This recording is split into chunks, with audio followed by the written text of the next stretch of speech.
കർത്താവും രക്ഷിതാവുമായ യേശുക്രിസ്തുവിൻ്റെ നിസ്തുല്യ നാമത്തിൽ നിങ്ങൾക്ക് ഏവർക്കും വന്ദനം. ദൈവത്തിൻ്റെ തിരുവചനം എടുത്തുകൊണ്ട്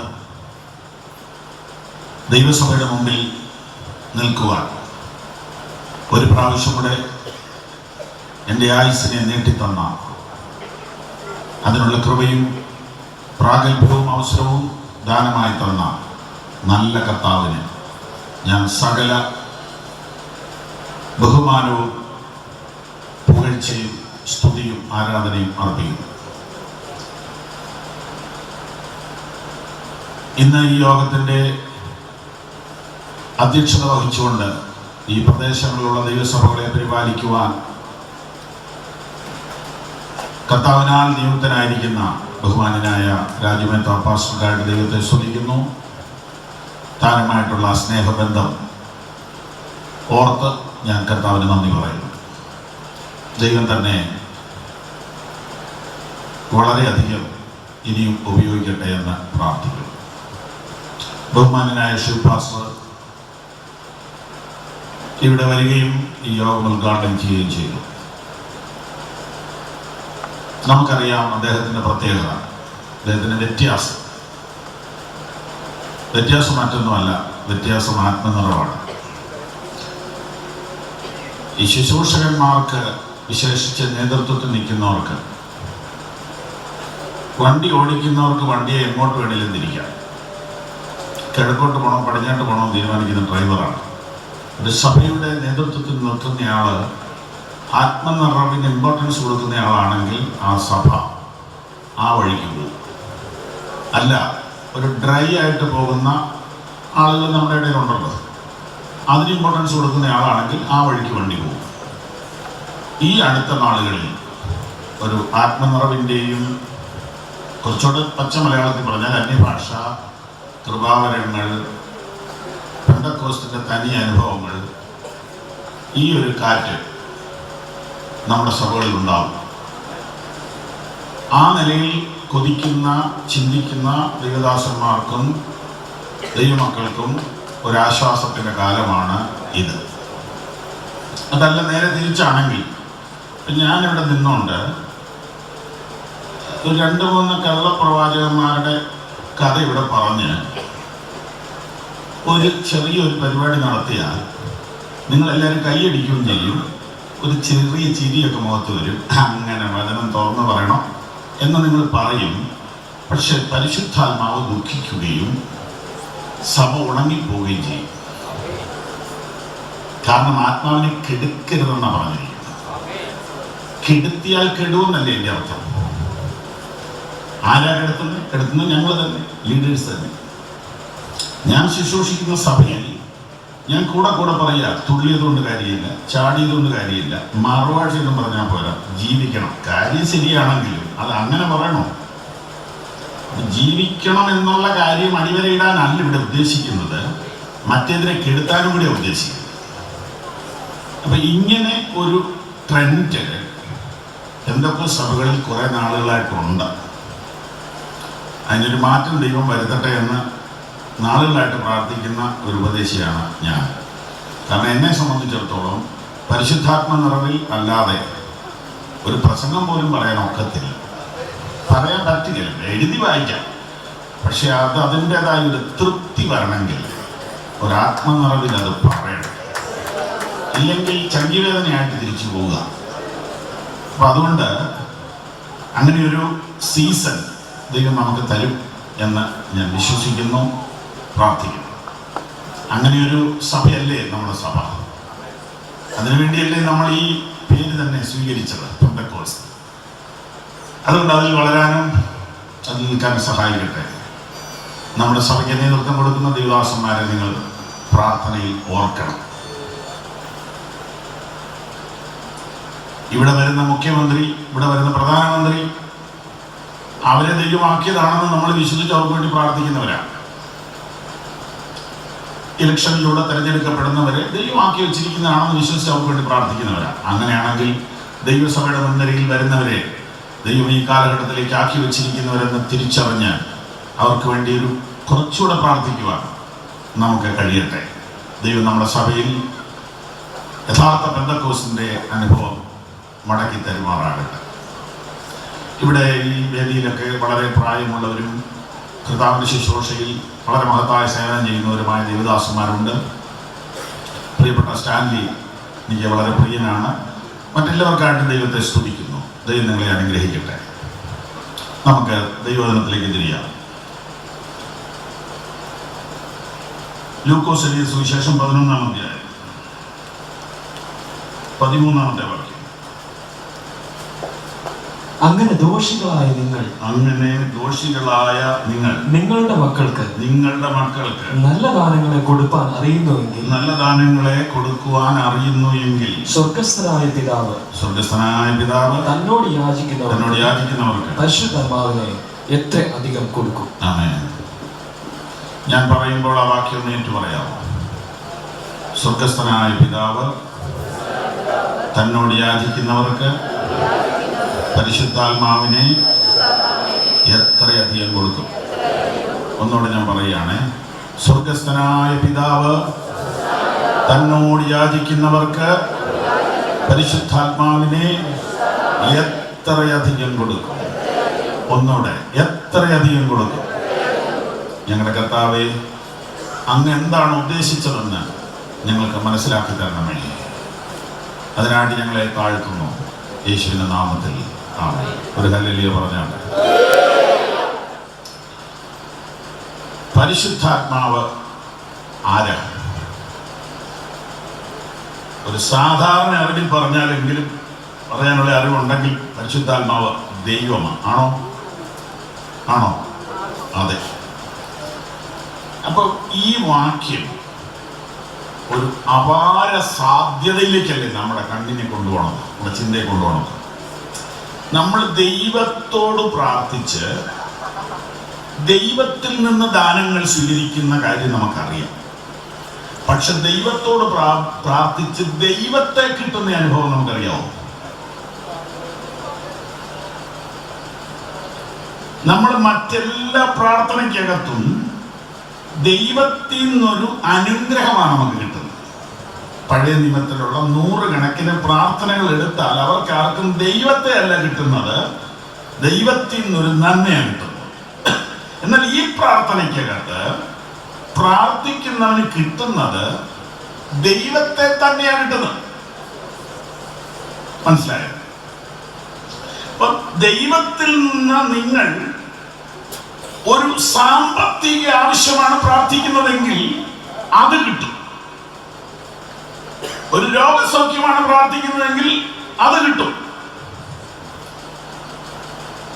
ഒരു പ്രശ്നപരിഹാരമാണ് പ്രാർത്ഥിക്കുന്നതെങ്കിൽ അത് കിട്ടും. യാചിപ്പിന്നാൽ നിങ്ങൾക്ക് കിട്ടും. ചോദിക്കുന്നത് തരും. യബ്ബേസ് ഇസ്രായേലിന്റെ ദൈവത്തോട് പ്രാർത്ഥിച്ചു, നീ എന്നെ നിശ്ചയമായി അനുഗ്രഹിക്കണം, എന്റെ അതിന് വിശാലമാക്കണം, അനർത്ഥനേക്ക് വ്യസനകാരണമാകാതെ എന്നെ സൂക്ഷിക്കണം. അവൻ അപേക്ഷിച്ചതിനെ ദൈവം കൊടുത്തു. പക്ഷെ അവന് ദൈവത്തെ കിട്ടിയില്ല.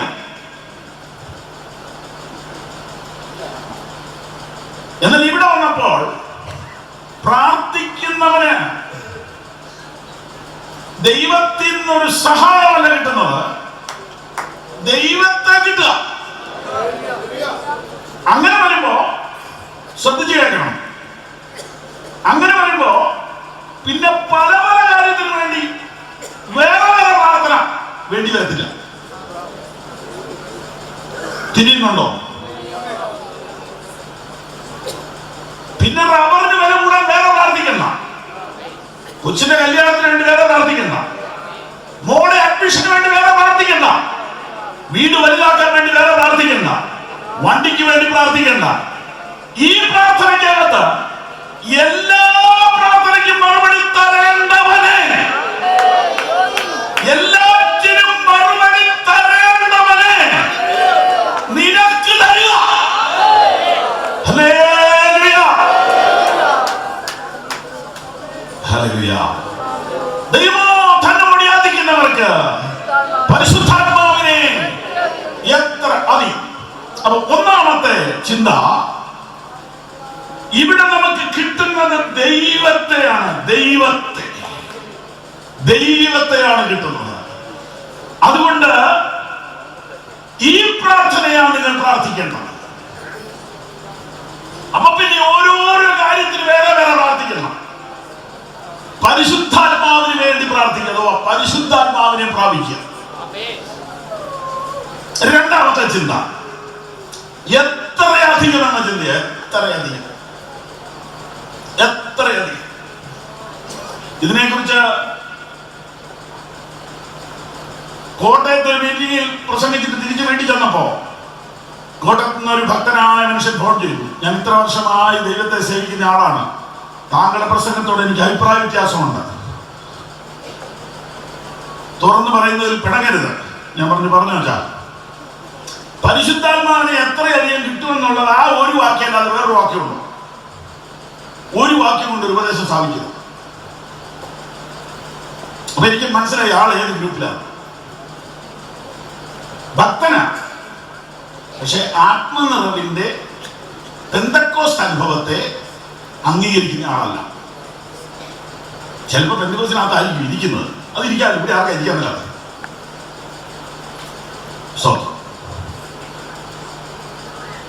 പരിശുദ്ധാത്മാവിനെ അങ്ങനെ അധികം കുറച്ച് കൂടുതലൊന്നും കൊടുക്കാനുണ്ടല്ലോ. പരിശുദ്ധാത്മാവ് ദൈവം.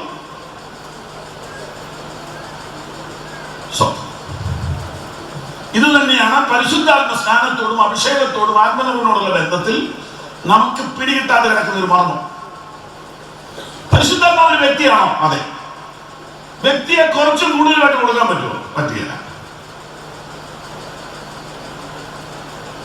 പക്ഷേ പരിശുദ്ധാത്മാവ് നിങ്ങളുടെ മേൽ വരുമ്പോൾ നിങ്ങൾ ശക്തി ലഭിക്കും.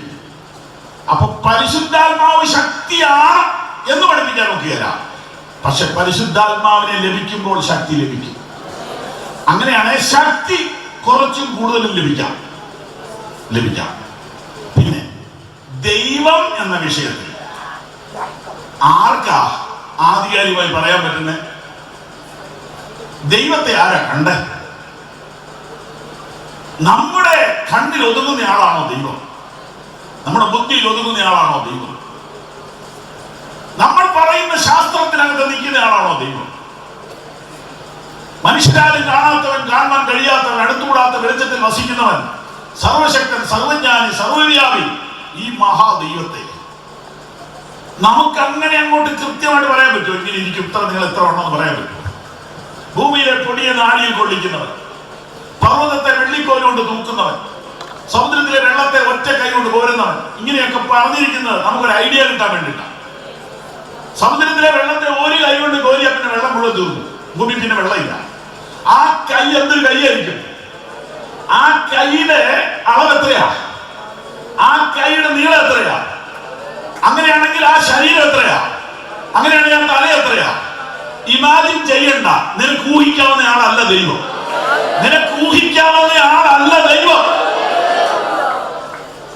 ഞാൻ ഹോറേബിൽ തീയുടെ നടുവിൽ നിങ്ങൾക്ക് വെളിപ്പെട്ടപ്പോൾ നിങ്ങൾ രൂപമൊന്നും കണ്ടില്ലല്ലോ. മനുഷ്യന്റെ ഭാവനയിൽ ഒതുങ്ങുന്നവരല്ല ദൈവം. മനുഷ്യന്റെ അളവ് നിശ്ചയിക്കാൻ പറ്റത്തില്ല.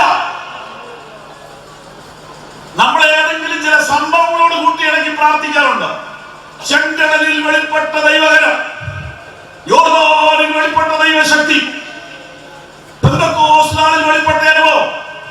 ഒരു കാര്യം ഓർത്തോണം, ദൈവം ഒരു കേസ് പോലെയല്ല മറ്റേ കേസ് ചെയ്യുന്നത്, ഒരു സംഭവം പോലെയല്ല മറ്റേ സംഭവം ചെയ്യുന്നത്.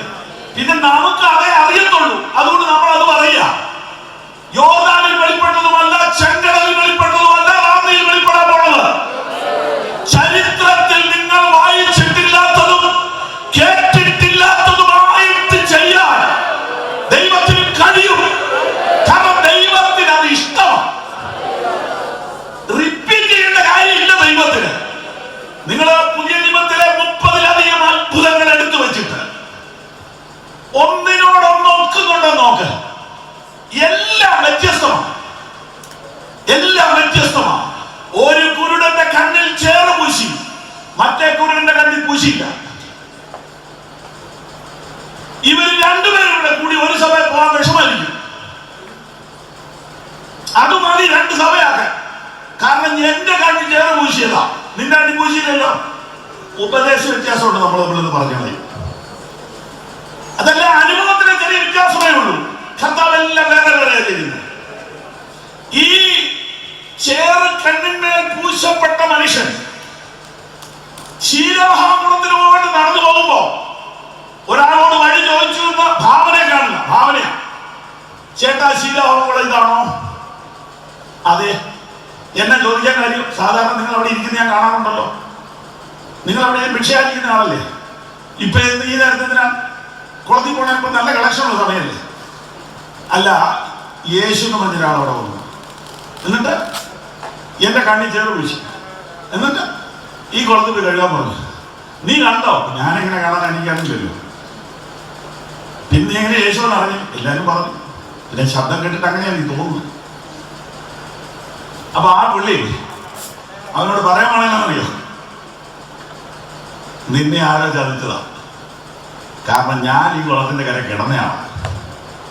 എന്നെ സൗഖ്യമാക്കാൻ നേരത്തെ കുളത്തിൽ ഇറങ്ങാൻ പറഞ്ഞില്ല. കട്ടിലെടുത്തിട്ട് വീട്ടിൽ പോയിക്കൊള്ളാനാ പറഞ്ഞത്. അപ്പൊ നിന്നോട് കുളത്തിൽ പോകാൻ പറഞ്ഞെങ്കിൽ അത് യേശു ആയിരിക്കില്ല, വേറെ എന്തെങ്കിലും. കാരണം ഇവർ തമ്മിൽ ചേരത്തില്ല. കാരണം കുളക്കരയിൽ ദീർഘവർഷം കിടന്നയാളെ കുളത്തിൽ ഇറക്കാൻ സൗഖ്യമാക്കി. കരയ്ക്കിരുന്ന് ഭിക്ഷയായിരിക്കുന്നവനെ കുളത്തിലോട്ട് പറഞ്ഞു. ആ അത്ഭുതവും ഈ അത്ഭുതവും തമ്മിൽ ചേരത്തില്ല. ദൈവത്തിന് ഇന്ന് രാത്രിയിൽ നിങ്ങൾ ഇന്ന് വരെ വായിക്കാത്തതൊന്നും ചെയ്യാൻ പറ്റും. നമുക്ക് വെയിൽസിലെ ഉണർവ് അറിയാം, നമുക്ക് ടോപ്പിക്കോ സിറ്റിയിലെ അനുഭവം അറിയാം, നമുക്ക് കുമ്മരന്റെ അനുഭവം അറിയാം, നമുക്ക് പലയിടത്തെ അനുഭവം അറിയാം. പക്ഷെ ദൈവം 2017 ചെയ്യാൻ പോണത് ഇതൊന്നും ആയിരിക്കത്തില്ല. ദൈവം ഭാരതത്തിന് വേണ്ടി ചെയ്യാൻ പോണത് കൊറിയയ്ക്ക് വേണ്ടി ചെയ്തതായിരിക്കത്തില്ല. ദൈവത്തിന് വേറെ ചെയ്യാൻ പറ്റും. ദൈവം എന്ന് പറയുന്നത് വ്യത്യാസങ്ങളുടെ ദൈവമാണ്. നമ്മുടെ പരിധിക്കും നമ്മുടെ അളവിനും നമ്മുടെ ബുദ്ധിക്കും എല്ലാം അപ്പുറമാണ് ദൈവം. ആ ദൈവത്തെയാണ് പുതിയ നിയമത്തിൽ പ്രാർത്ഥിക്കുന്നവന് കിട്ടുന്നത്. ഓരോരോ അനുഗ്രഹങ്ങളല്ല, സകല അനുഗ്രഹത്തിന്റെ ഉറവിടമാണ് നമുക്ക് കിട്ടുന്നത്.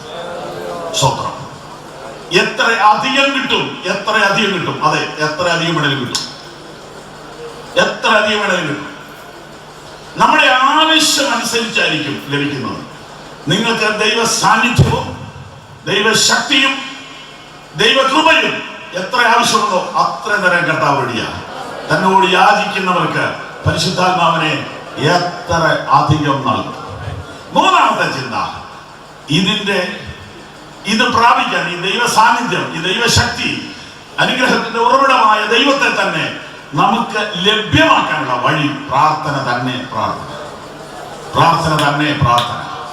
ദൈവമോ തന്നോട് യാചിക്കുന്നവർക്ക്, സ്വർഗസ്ഥനായ പിതാവ് തന്നോട് യാചിക്കുന്നവർക്ക് പ്രാർത്ഥിക്കുക. ലൂക്കോസ് 11 വിഷയം എന്തുവാ? ലൂക്കോസ് 11 വിഷയം കർത്താവിന്റെ പ്രാർത്ഥനയാണ്. 11:1 അവനൊരു സ്ഥലത്ത് പ്രാർത്ഥിച്ചുകൊണ്ടിരുന്നു. തീർന്ന ശേഷം ശിഷ്യന്മാരുടെ അടുത്ത് ചെന്നു. കർത്താവേ, യോഹന്നാൻ തന്റെ ശിഷ്യന്മാരെ പ്രാർത്ഥിക്കാൻ പഠിപ്പിച്ചതുപോലെ ഞങ്ങളെയും പ്രാർത്ഥിക്കാൻ പഠിപ്പിക്കണം. ഉടനെ കർത്താവ് പറഞ്ഞ് പഠിപ്പിക്കാം. എഴുതിക്കോ, സ്വർഗസ്ഥനായ ഞങ്ങളുടെ പിതാവേ, നിന്റെ തിരുനാമം വിശദീകരിക്കപ്പെടണമേ, നിന്റെ രാജ്യം വരണമേ, നിന്റെ ഇഷ്ടം സ്വർഗത്തിലെ പോലെ ഭൂമിയിൽ വാങ്ങണമേ, ഞങ്ങൾക്ക് ആവശ്യമുള്ള ആഹാരം ഇന്ന് നൽകി തരണമേ, ഞങ്ങളുടെ കടക്കാരോട് ഞങ്ങൾ ക്ഷമിച്ചതുപോലെ ഞങ്ങളുടെ കടങ്ങളും പാവങ്ങളും ഞങ്ങൾ ക്ഷമിക്കണമേ, ഞങ്ങളെ പരീക്ഷയിൽ പ്രവേശിപ്പിക്കരുതേ, ദുഷ്ടങ്ങളിൽ ഞങ്ങളെ വിടുവിച്ചു കൊള്ളണമേ, എന്നോട് രാജ്യം ശത്രു മഹത്വം എന്നേക്കും നിനക്കുള്ളതാകുന്നു. ആമേൻ. ഇത്രയും പറഞ്ഞുള്ളൂ എന്നാ ലോക ക്രൈസ്തവരിൽ 80% വിശ്വസിച്ചു വെച്ചിരിക്കുന്നത്. ഞങ്ങളെ പ്രാർത്ഥിക്കാൻ പഠിപ്പിക്കണമേ. ബൈബിൾ നിങ്ങളുടെ കയ്യിലുണ്ട്. ലൂക്കോസ് 11:1 മുതൽ 4 വരെ വായിച്ചു നോക്കണം. ഞങ്ങളെ പ്രാർത്ഥിക്കാൻ പഠിപ്പിക്കണമേ എന്ന് പറഞ്ഞപ്പോൾ കർത്താവ് എഴുതി കൊടുത്ത പ്രാർത്ഥനയാണ് ലോകം മുഴുവൻ കർത്ത പ്രാർത്ഥനയായി ചൊല്ലിക്കൊണ്ടിരിക്കുന്നത്. ചൊല്ലുന്നതിനോട് കുഴപ്പമില്ല. ബൈബിളിലെ ഒരു വാക്യം ചൊല്ലിയാൽ എന്നാ തെറ്റ്? എപ്പോഴും ചൊല്ലാൻ പറ്റാത്ത എപ്പോഴും ചൊല്ലാം. പിന്നെ അതൊരു ചടങ്ങാക്കണ്ടെന്ന് ഓർത്ത് നമ്മൾ ചെയ്യുന്നില്ലെന്നേ ഉള്ളൂ. ഇതാണ് പ്രാർത്ഥന. പക്ഷെ ഇത്രയേ ഉള്ളോ? അല്ല. അടുത്ത പാരഗ്രാഫും അത് തന്നെയാണ്. ലൂക്കോസ് 11:1 ഞങ്ങളെ പ്രാർത്ഥിക്കാൻ പഠിപ്പിക്കണമേ എന്നുള്ള ശിഷ്യന്മാരുടെ യാചനയ്ക്ക് കർത്താവ് നൽകിയ ഉത്തരം ലൂക്കോസ് 11:13 വരെയാണ്. 11:1, 2, 3, 4 അല്ല. 11:1 മുതൽ 13 വരെയാണ്. എന്നാൽ ആദ്യത്തെ 4 വാക്യം അതിന്റെ തിയറിയാണ്, പ്രാർത്ഥനയുടെ നിയമങ്ങളാണ്. ഒടുവിലത്തെ വാക്യങ്ങൾ 5 മുതൽ 13 വരെയുള്ള വാക്യങ്ങൾ, 8 വാക്യങ്ങൾ പ്രായോഗിക പ്രാർത്ഥനയാണ്. പ്രാർത്ഥനയുടെ പ്രാക്ടിക്കലാണ്. ആദ്യത്തെ 4 വാക്യങ്ങളിൽ എങ്ങനെ ദൈവത്തെ വിളിക്കണം, എങ്ങനെ കാര്യങ്ങൾ തുടങ്ങണം, എന്തൊക്കെ പറയണം, ഇതൊരു ചുരുക്കത്തിലുള്ള ഒരു വിവരണമാണ്. ഇത് പഠിച്ചിരിക്കുന്നത് നല്ലതാണ്. പക്ഷെ അതിനെഴുന്നേറ്റ് കർത്താവ് പറയാ, നിങ്ങളിൽ ഒരാൾക്ക് ഒരു സ്നേഹിതൻ ഉണ്ടെന്നിരിക്കട്ടെ, അവൻ അർദ്ധരാത്രിക്ക് അവന്റെ അടുക്കൽ വന്നിട്ട്, സ്നേഹിത എനിക്ക് 3 അപ്പം വായ്പ തരണം. എന്റെ ഒരു സ്നേഹിതൻ വഴിയാത്രയിൽ എന്റെ അടുക്കൽ വന്നിരിക്കുന്നു, അവന് കൊടുക്കാൻ എന്റെ പക്കലൊന്നുമില്ല. ഇങ്ങനെ കർത്താവ് ഉപമ പറയുക. ഉപമ പറഞ്ഞിട്ട് ഒടുവിൽ പറയുകയാണ്, യാചിപ്പീനെന്നാൽ നിങ്ങൾക്ക് കിട്ടും, അന്വേഷിപ്പീനെന്നാൽ നിങ്ങൾ കണ്ടെത്തും, മുട്ടുവീനെന്നാൽ നിങ്ങൾക്ക് തുറക്കും. ദോഷികളായ നിങ്ങളുടെ മക്കൾക്ക് നല്ല ദാനങ്ങളെ കൊടുക്കുവാൻ അറിയുന്നുവെങ്കിൽ സ്വർഗസ്ഥനായ പിതാവ് തന്നോട് യാചിക്കുന്നവർക്ക് പരിശുദ്ധാത്മാവിനെ എത്രയധികം കൊടുക്കും. ഞങ്ങളെ പ്രാർത്ഥിക്കാൻ പഠിപ്പിക്കണേ എന്നാവശ്യപ്പെട്ട ശിഷ്യന്മാർക്ക് കർത്താവ് കൊടുത്ത ഉത്തരം ഇതാണ്. എന്ന് പറഞ്ഞാൽ പ്രായോഗികമായി പുതിയ നിയമത്തിലെ ആളുകൾ പ്രാർത്ഥിക്കേണ്ടത് പരിശുദ്ധാത്മാവിന് വേണ്ടിയാണ്. പരിശുദ്ധാത്മാവിന് വേണ്ടി പ്രാർത്ഥിച്ചാൽ, അതായത് പരിശുദ്ധാത്മാവിനെ ലഭിക്കാൻ വേണ്ടി പ്രാർത്ഥിച്ചാൽ അവന്റെ എല്ലാറ്റിനും ഉത്തരവ് അതിലുണ്ട്. ഇതാണ് കർത്താവ് പറഞ്ഞ മറുപടി. ഇനി ഇവിടെ വന്നിരിക്കുന്ന കുഞ്ഞുങ്ങളെ, യൗവനക്കാരെ, നിങ്ങളോട് ഇത്രയും പൊക്കമുള്ള ഒരു സ്റ്റേജിൽ നിന്നുകൊണ്ടല്ല ഇത് പറഞ്ഞു തരേണ്ടത്. നിങ്ങളുടെ തോളത്ത് കൈവച്ചുകൊണ്ട് പറഞ്ഞു തരേണ്ട കാര്യമാണ് പറയാൻ പോകുന്നത്. നിങ്ങൾ രക്ഷിക്കപ്പെട്ടു എന്ന് പറയുന്നത് പോലും നിങ്ങൾക്കൊന്ന് ആക്ടിവേറ്റ് ചെയ്യണമെങ്കിൽ നിങ്ങൾ ആത്മനിർഭർ പ്രാപിക്കണം.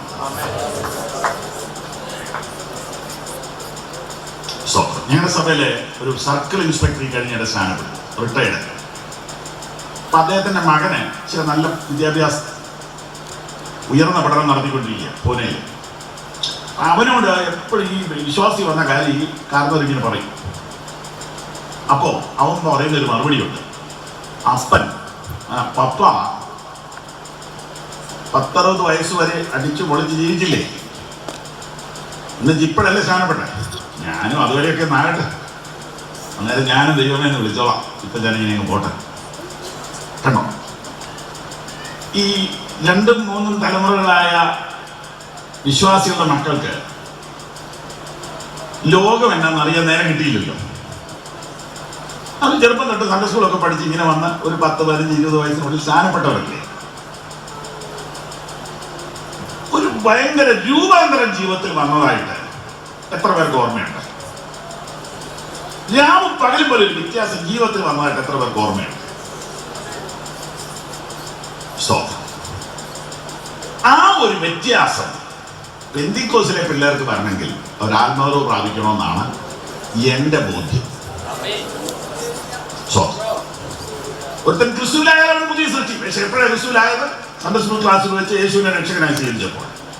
ഓക്കെ, നിങ്ങൾ സാർമാരത് പറഞ്ഞു കൊടുക്കുമ്പോൾ അവനത് ചെയ്തു കാണും.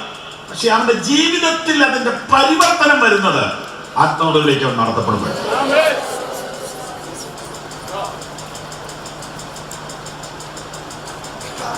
ദൈവത്തെ നിങ്ങൾ തൊടുന്ന അനുഭവമാണ് ആത്മാവ് പ്രാപിക്കുക എന്ന് പറഞ്ഞത്. ദൈവം നിങ്ങളെ തൊടുന്ന അനുഭവമാണ് നിങ്ങൾ ആത്മാവ് പ്രാപിക്കുക എന്ന് പറഞ്ഞത്. നിങ്ങൾ മറ്റുള്ളവരുടെ വ്യത്യാസം നിങ്ങൾക്ക് വെളിപ്പെടുന്ന സമയമാണ് നിങ്ങൾ ആത്മാവ് പ്രാപിച്ചത്. എന്തിനേറെ പ്രാർത്ഥിക്കാൻ നിങ്ങൾക്ക് സാധിക്കണമെങ്കിൽ നിങ്ങൾ ആത്മാവ് പ്രാപിക്കും. ഇല്ലെങ്കിൽ പ്രാർത്ഥന എന്തുവാ? ഞാൻ പല വീടുകളിൽ താമസിക്കുകയല്ലേ, ഇങ്ങനെ മീറ്റിങ്ങിനൊക്കെ പോകുമ്പോൾ. അപ്പൊ ഈ പിള്ളേർക്ക് ഈ കുടുംബ പ്രാർത്ഥനയുടെ സമയമാകുമ്പോ എന്നാ ബുദ്ധിമുട്ടാണ്. ചില വീട്ടിലെ മാതാപിതാക്കന്മാർ നീണ്ട സമയം എടുക്കും.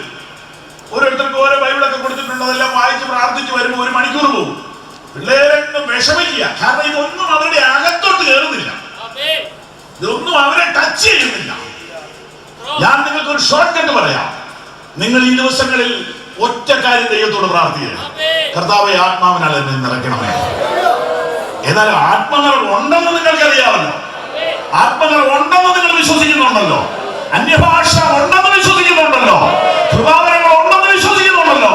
അത് നിന്നുപോയിട്ടുണ്ടെന്ന് പറയുന്ന കൂട്ടത്തിലല്ലല്ലോ നിങ്ങൾ. ഇന്നും പ്രാർത്ഥിക്കുന്നവർക്ക് ലഭിക്കുമെന്ന് വിശ്വസിക്കുന്ന കൂട്ടത്തിലാണെങ്കിൽ കുഞ്ഞുങ്ങളെ നിങ്ങൾ ദൈവസന്നിധി പ്രാർത്ഥിക്കുക. മാതാപിതാക്കളെ, നിങ്ങൾ നിങ്ങളുടെ മക്കളെ ട്യൂഷൻ വിടുന്നില്ലേ? എഞ്ചിനീയറിംഗിനും CA-ക്കും മെഡിസിനും ഒക്കെ പഠിക്കാൻ നല്ലതായിട്ട് അവരെ നിങ്ങൾ പമ്പ് ചെയ്യുന്നില്ലേ? എൻട്രൻസ് എക്സാമിന് വേണ്ടി നിങ്ങൾ പാലായിലും അവിടെ എവിടെയൊക്കെ കൊണ്ടുവന്നാക്കുന്നില്ലേ? തൃശ്ശൂരും ഒക്കെ കൊണ്ടുവന്നാക്കുന്നില്ലേ? ഈ പിള്ളേരെ ഒന്ന് ആവശ്യം പ്രാപിക്കാൻ എവിടെയൊന്നും കൊണ്ടാക്കാവോ? ഞാൻ കൊട്ടാരക്കര ഒരു മഹായോഗത്തിൽ പ്രസംഗിച്ച് ഇറങ്ങുമ്പോ, നമ്മുടെ ജോൺസൺ ഡാനിയലിന്റെ ചർച്ചയിൽ പ്രസംഗിച്ചിട്ട് ഇറങ്ങുമ്പോ, ആ സ്റ്റേജിൽ ഇരുന്ന ഒരു ദൈവദാസൻ എന്ന് പറഞ്ഞാൽ ആ ബൈബിൾ കോളേജിലെ അധ്യാപകൻ, അദ്ദേഹത്തിന്റെ മകനെ ആ ഫ്രണ്ടിൽ നിന്ന് വിളിച്ച് എന്റെ അടുത്ത് കൊണ്ടുവന്നിട്ട് പറഞ്ഞു, പാസ്റ്ററെ ഇവരെ ഒന്ന് കൊണ്ടുപോകോ. എന്തിനാ? ഇവൻ എന്നെ എടുക്കുക, അവൻ വലിയൊരു എഞ്ചിനീയറിംഗിന് പഠിക്കുക, ഇപ്പൊ ഒരു 2 ആഴ്ച അവധിയുണ്ട്, അവനെ ഒന്ന് ആ പ്രവചനം കൊണ്ടുപോകാവോ? ഞാൻ ചെന്ന വിശേഷമില്ല, അല്ല അവരൊന്ന് അഭിഷേകം പ്രാപിക്കണം. അപ്പൊ എന്നെ കണ്ടപ്പോ അങ്ങനെ തോന്നിയെന്ന് ചോദിച്ചു ഞാൻ സാറിനോട്. എന്റെ കൂടെ വന്ന് അഭിഷേകം പ്രാപിക്കാൻ തോന്നി. അല്ല, എന്തെങ്കിലും ഒരു മാറ്റം അവന് വരട്ടെ. ഞാൻ ചോദിച്ചു, ഇവൻ എന്നാ കുഴപ്പം? ഇവൻ ഒരു കുഴപ്പമില്ലെന്നുള്ളതാണ് എന്നെ സംബന്ധിച്ചുള്ള വാരം എന്ന് പറഞ്ഞു. ഇവൻ ഒരു കുഴപ്പമില്ല. നമ്മുടെ പിള്ളേർക്ക് എന്നാ കുഴപ്പം? നമ്മുടെ പിള്ളേർ വന്നല്ലോ, അപ്പൊ തന്നെ കുഴപ്പമില്ലെന്നുള്ളത് തെളിവല്ലേ? പക്ഷെ ഇവരെ പെന്തിക്കോസുകാരനാക്കണമെങ്കിൽ അവനെ മുടി വെട്ടിയാലൊന്നും നടക്കത്തില്ല. നമ്മളിപ്പോ ഈ പറയുന്ന മുടിവെട്ടല്ലേ ഇപ്പൊ ഫാഷനായി. അത് നിങ്ങൾ പറഞ്ഞോ? ഇതിപ്പോ ഫാഷനാണ്. ഇത് ഞാൻ എന്നെ പറയുന്നതായി ഇങ്ങനെ മറ്റേ വിട്ടത്. ഇപ്പൊ ഇത് ഫാഷനായി. വെള്ള ഷർട്ട് ഇപ്പൊ ഫാഷനാ, മീശ ഇല്ലാത്തത് ഇപ്പൊ ഫാഷനാ. അതുകൊണ്ട് ഇതൊന്നും കടിച്ചു നോക്കി സമയം കളയാതെ ഇവരെ ആത്മനിറവിലേക്ക് നടത്തിയാൽ കാര്യങ്ങൾ എളുപ്പമാണ്. കാര്യങ്ങൾ എളുപ്പമാണ്. കാര്യങ്ങൾ എളുപ്പമാണ്.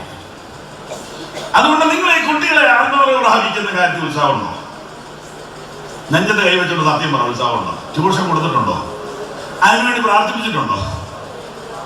അതോ അതിനെ കെടുത്തുന്നത് എന്തെങ്കിലും ചെറിയ സാധനം ഇടയ്ക്കിടയ്ക്ക് വീട്ടിൽ പറയാറുണ്ടോ?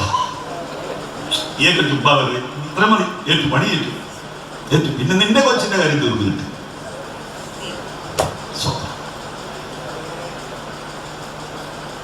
നമ്മൾ രണ്ടിലൊന്ന് തീർത്തു പറയാം. ആത്മനിറവ് ഞാൻ വിശ്വസിക്കുന്നില്ലേ? എത്രയോ കൂട്ടായ്മകളുണ്ട്, ഇല്ലാത്ത കൂട്ടായ്മ അങ്ങോട്ട് പോകണം. ആത്മനിറവ് വിശ്വസിക്കുന്നുണ്ടോ? ഈ പിള്ളേരെ അതിലേക്ക് നടത്തണം, ഇല്ലെങ്കിൽ ഈ തലമുറ കൈവിട്ടു പോകും. ഇല്ലെങ്കിൽ ഈ തലമുറ കൈവിട്ടു പോകും. നിങ്ങൾ എന്ത് വില കൊടുത്തു ഒരു ആത്മനിറവിലേക്ക് നയിക്കണം. അവർ പരിശുദ്ധാത്മാവിലേക്ക് നടത്തപ്പെട്ടാൽ നിങ്ങൾക്ക് ആ പിള്ളേരെ കുറിച്ച് പിന്നെ അധികം വിഷമിക്കേണ്ടി വരികയാണ്. ഇതിനകത്ത് വല്ല 1 or 2 പേര് കുഴപ്പക്കാരുണ്ടായിരിക്കും, അത് നിങ്ങൾ മറക്കുക. ആത്മനിറവിലേക്ക് നമ്മുടെ ചെറുപ്പക്കാർ നടത്തപ്പെട്ടാൽ നിങ്ങൾ പേടിക്കണ്ട. പക്ഷെ ഒരു അപകടം വരാൻ സാധ്യതയുണ്ട്. അതെന്താണെന്നറിയാവോ? ചിലപ്പം അവർ സുവിശേഷത്തിലേക്ക് ഇറങ്ങും. അത് സൂക്ഷിക്കേണ്ട ഒരു കാര്യം. അങ്ങനെ വന്നാൽ ചങ്ക ധൈര്യം ഒന്ന് പോകുമെങ്കിൽ നിങ്ങൾ ആലോചന ചെയ്യണം. ഈ ഒരു അപകടമേ വരുള്ളൂ. തൊടുപുഴയിൽ ഒരു ഡോക്ടർ ജയിക്കബി അടുത്ത കാലത്ത് വിശ്വാസി വന്നു. അങ്ങനെയുമായിട്ട് ഏതെങ്കിലും പിള്ളേര് 1/2 മണിക്കൂർ വർത്താനം പറഞ്ഞു പോയിരിക്കും. അവരുടെ അപ്പനും അമ്മയ്ക്ക് അന്നേരം വയറ്റ് വേദന. എന്റെ പൊന്നുമോനെ അങ്ങനെ എടുത്തിരിക്കരുത്. എന്നാ കാര്യം? അവൻ ജോലി രാജി വെച്ച് വേലയ്ക്കണം. കാരണം അയാളുടെ മനസ്സ് മുഴുവൻ മിഷനാണ്. പിള്ളേരെല്ലാം മിഷനിലോട്ട് നടത്തുക. ഇപ്പൊ ഈ അടുത്ത കാലത്ത് തൊടുപുഴ എന്നൊരു 5-8 പിള്ളേര് എഞ്ചിനീയറിംഗ് കഴിഞ്ഞവര് ബീഹാറിലോട്ട് പോവുക മിഷന് വേണ്ടിയിട്ട്. എന്താ കാര്യം? ഇതാണ് പ്രശ്നം. പ്രാർത്ഥന, ആത്മനിറവ്, കൃപാവരങ്ങൾ, ഇതിലേക്ക് നമ്മുടെ പിള്ളേരെ നമ്മൾ തള്ളിവിട്ടാൽ അവര് ചിലപ്പോ വേലയ്ക്ക് ഇറങ്ങും. വേലയ്ക്ക് ഇറങ്ങി പിന്നെ നമ്മുടെ അവസ്ഥ എന്താ അല്ലേ? നമുക്കത് ചിന്തിക്കാൻ പറ്റുമോ?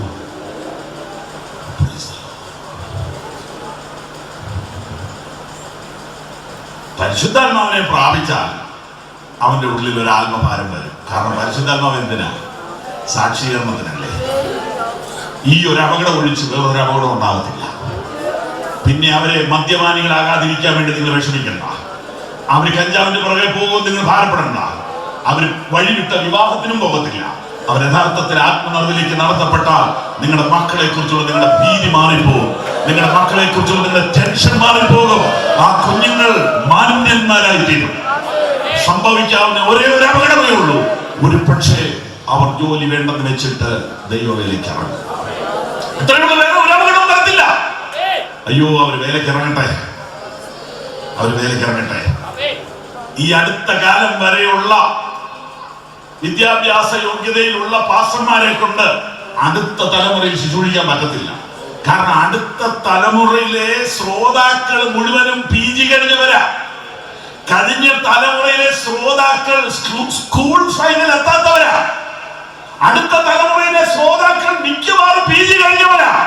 അങ്ങനെയെങ്കിൽ അവരുടെ ലീഡേഴ്സും പോസ്റ്റ് ഗ്രാജുവേഷൻ കഴിഞ്ഞവർ വേണ്ടേ? അതുകൊണ്ട് നിങ്ങൾ പഠിപ്പിച്ചതൊന്നും നഷ്ടമല്ല. പഠിത്തമുള്ള കുട്ടികൾ ഈ തിരുവെഴുത്തും എടുത്തുകൊണ്ട് നിൽക്കുന്ന കാഴ്ച നമ്മുടെ കണ്ണുകൊണ്ട് കാണാൻ നമുക്ക് ഇടവരട്ടെ.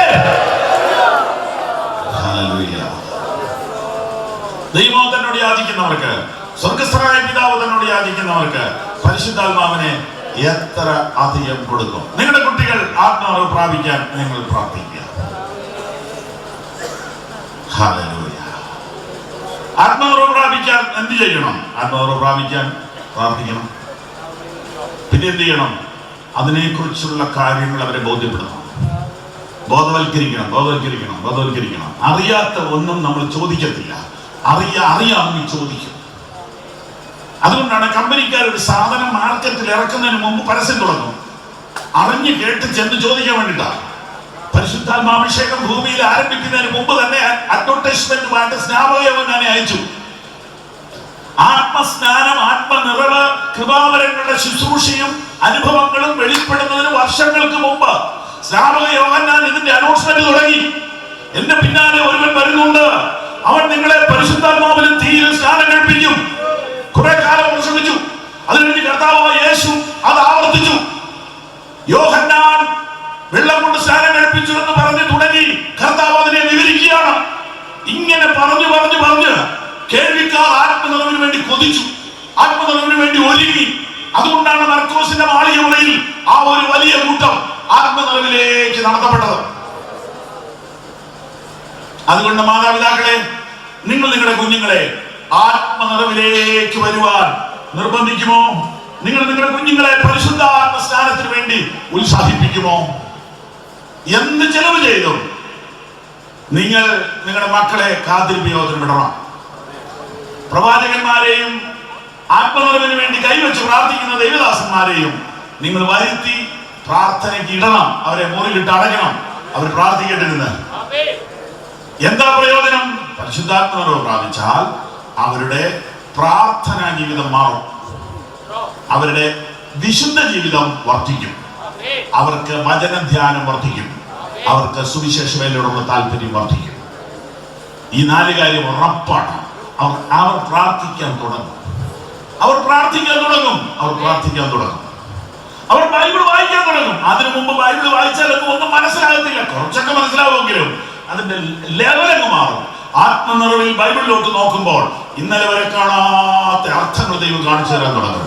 ആത്മനിറവിൽ ബൈബിൾ തുറക്കുമ്പോൾ ഇന്നലെ വരെ കാണാത്ത വാക്യങ്ങൾ ഇങ്ങനെ പ്രൊജക്ട് ചെയ്ത് നിൽക്കുന്നത് കാണാം.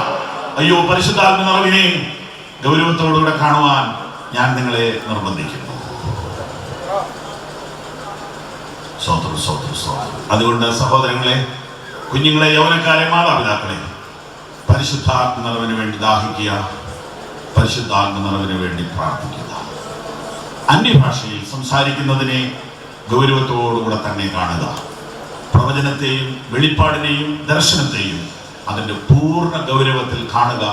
അങ്ങനെയുള്ള ശുശ്രൂഷയെ ബഹുമാനത്തോടുകൂടെ കാണുക. ഇല്ലായെങ്കിൽ നിങ്ങൾക്കത് പ്രാപിക്കാൻ കഴിയുകയില്ല.